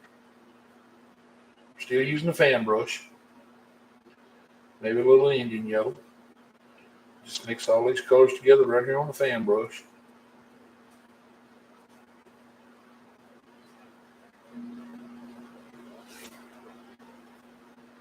Uh-oh, I should have.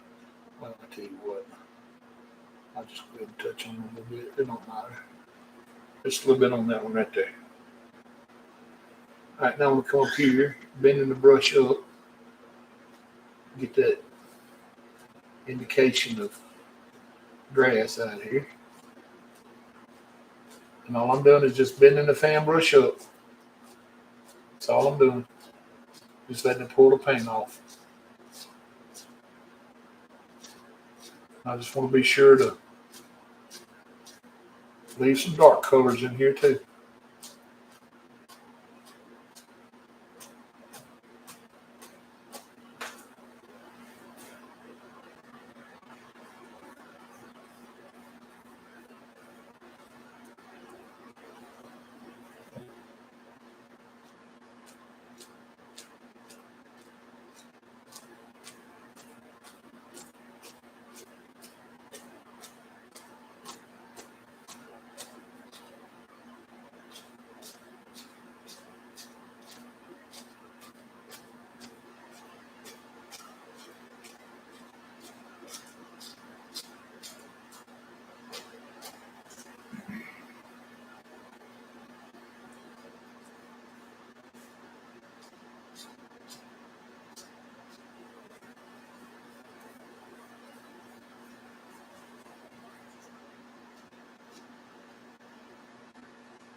About like that's all it takes. And then on these little ones that we stood up out here, we can just come back and just kind of just touch them. And it'll automatically add a little highlight to them. Just a little bit. That's all it takes. About like so.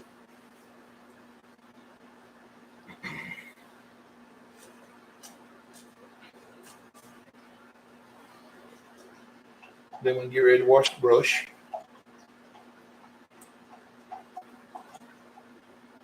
All right, and I'm going to take my 2-inch brush again. I'm going to come up here where I just put that highlight on that little tree.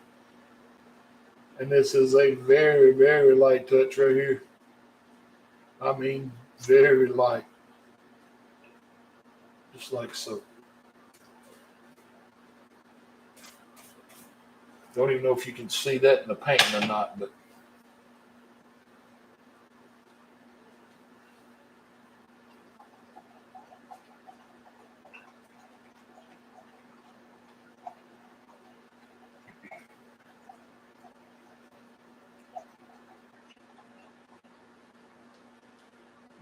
I'm gonna wash this fan brush now.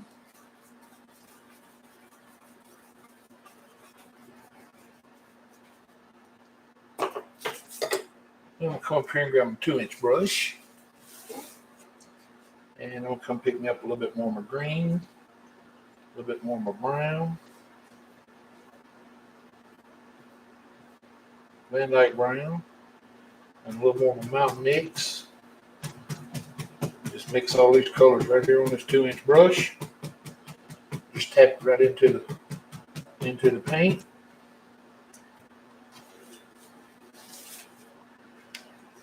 Then I'm gonna come up here and just start tapping me on the indication of a tree up here.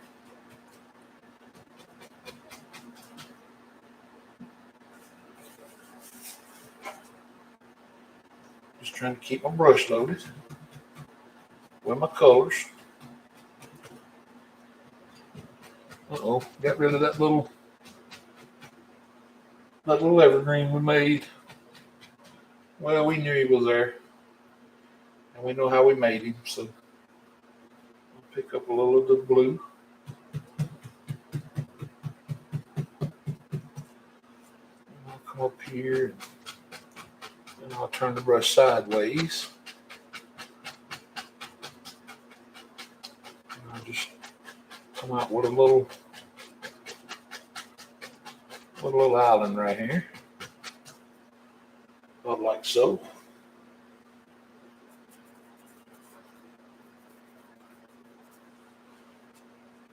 And I'll pull this color down into the water, like that.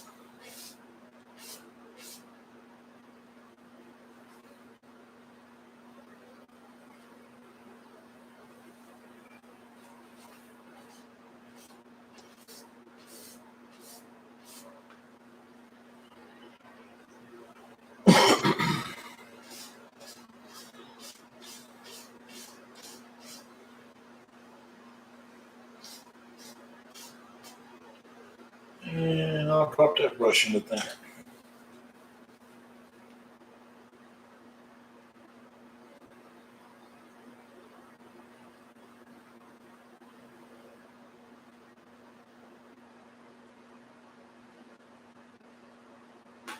All right, let me come over here now, pick me up a little scrap liner brush. Drop it in the thinner. And come right here in that color we just used to make that with. Same color. And I just want to thin it down. About the consistency of ink. And just roll that brush around in it.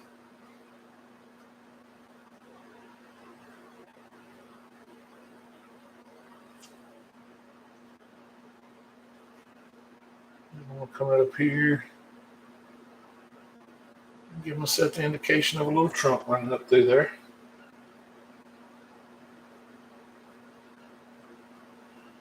And I'll come back and add just a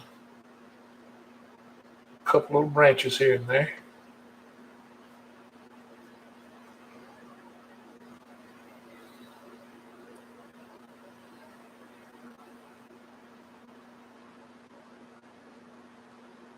Like so.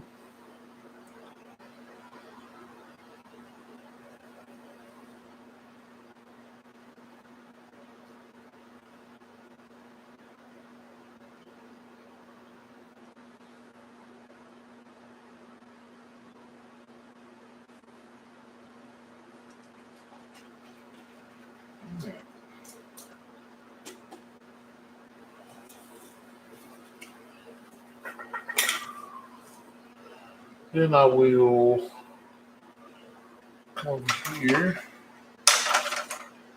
and grab my 1-inch oval brush. Come over here and get just a little bit of thinner on it. Just a little. Come over here in these same colors. My yellows that had all my yellow ochres and sap green in it. And just tap them right on the brush, right on this 1-inch oval.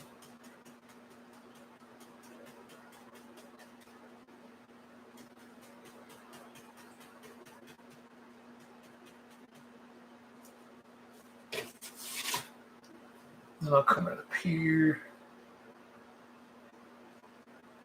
And I'll start applying my highlights. Just a real light touch. Just a real light touch.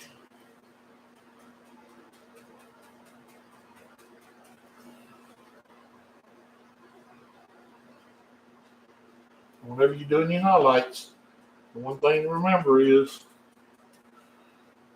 you don't want to come up here with a lot of pressure and push in too hard. That'll give you mud if you do. We don't want to do that. Just make sure these bristles are open on your brush. Load it up with paint, and it's a real light touch. Just a real light touch. Leave yourself some darks in here, because them darks is what's going to give your tree some depth. Like you can see down into it.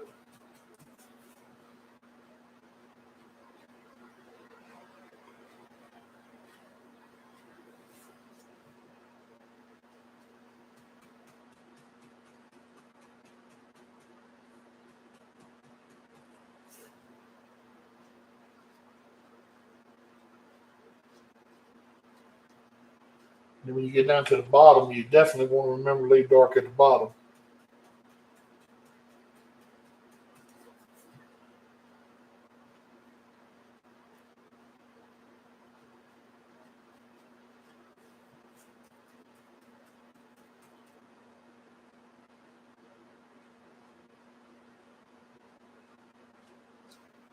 Like so.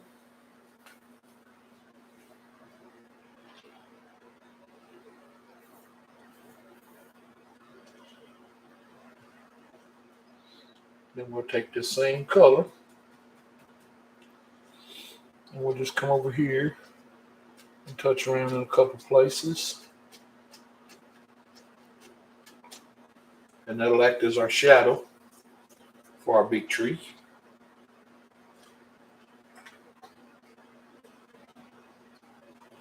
And I'll come over here. Grab a 2-inch brush, was in the thinner. Bring it up here, get it clean. Come right back into the yellows. Yellow ochre, cad yellow, Indian yellow. And just tap it right on the brush.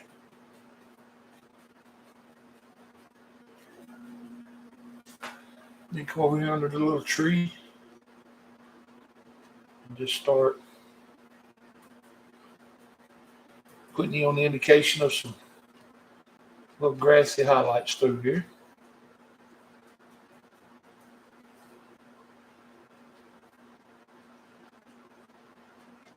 Just like so. Just let them pour right down to the water.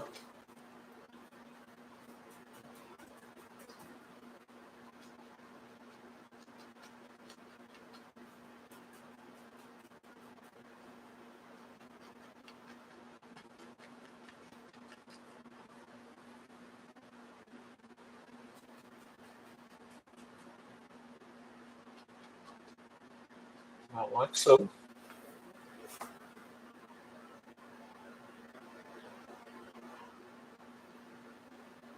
Then you pick your knife up again. Take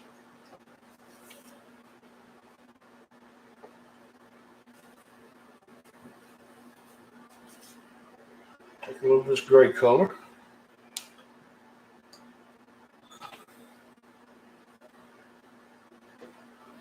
And you come right over here under your grass. And it don't take much of this. Just come over here and just lightly pull you down a little bit of this gray. Just to kind of give the indication of a little bit of land under here. Like so. That's all it takes.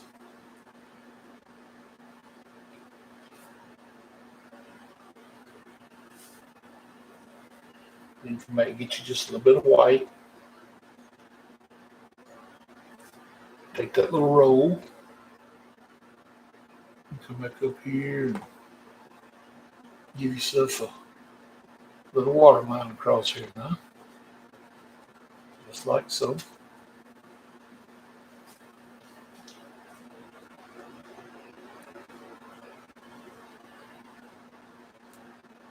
And you can come back in here like we did over here.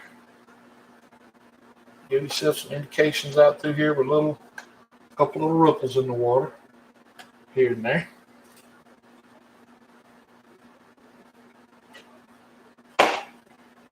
All right, then we'll grab the fan brush again. Come right back up here into this color we used to make the grass. We'll come up here and just pull a little of this color down into the water. Don't take much. Maybe just a little bit of the dirt water line up through here, like so.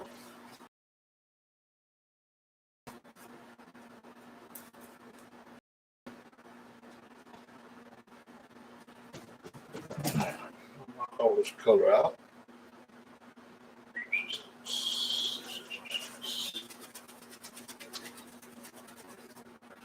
Very, very, very, very lightly. Come up here and just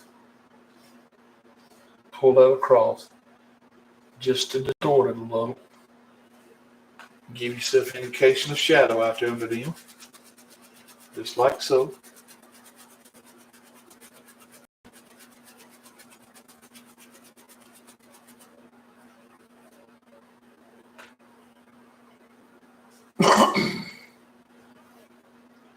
Then you can grab your script liner again.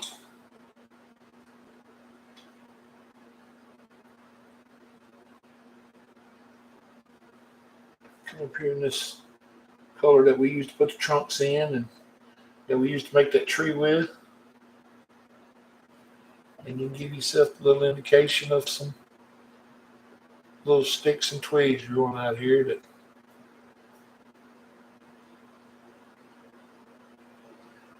just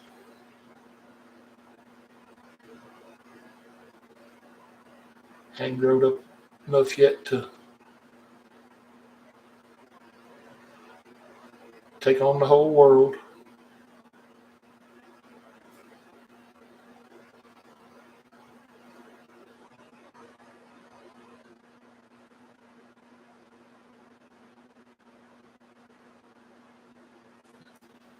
About like so. I do one over here. Just sticking around.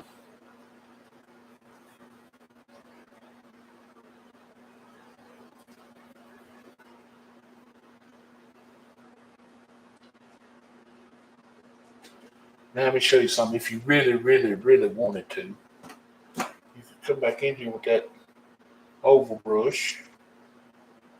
Let you get it good and clean. You can come back up here and your sap green and your yellows again. Just tap that color right in the brush.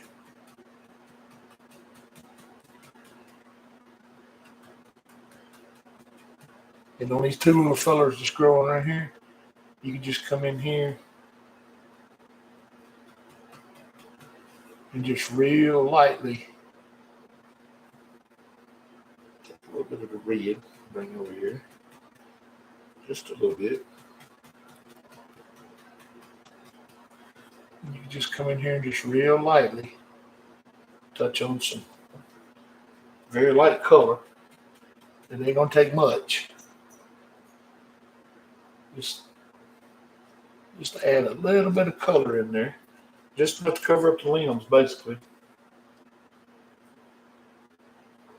Give yourself the indication of a couple little small trees right there growing on the outskirts of your little peninsula. Just something different to look at.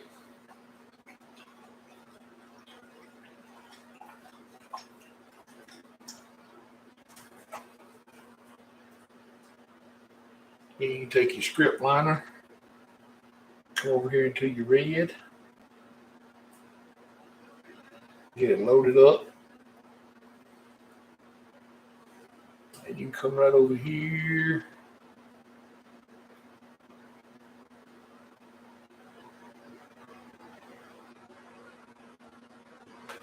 And put your mark on it.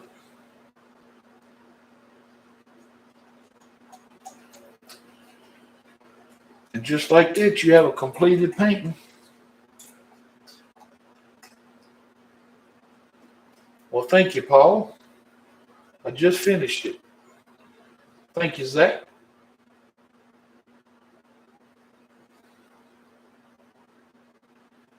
Now, if you wanted to, you could always come up in the sky and add a bird or two. But, that's entirely up to you.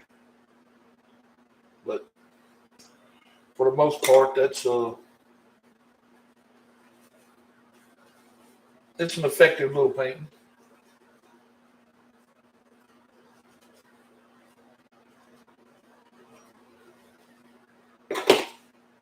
And it was fun to paint. So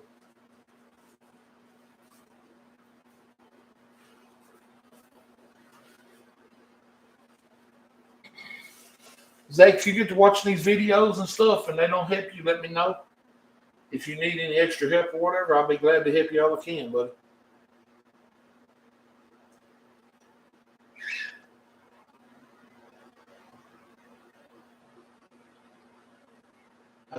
That's what it's about. Having fun. Not a problem. Well, we have lost a crowd. We didn't ever have much of one to start with. But YouTube will post this video so people can go and watch it. And I want to thank you, everybody that was here. And if y'all watch it again, thank y'all for watching it live. And for everybody that watches it after it posts, thank y'all for watching it. Got to get as many subscribers as I can. My time's running out. Need 170. I think is what it was. Trying to get to that 1,000. So hit that subscribe button if you will. And thank y'all very much for being here. I love you guys. God loves you more. Everybody have a blessed night.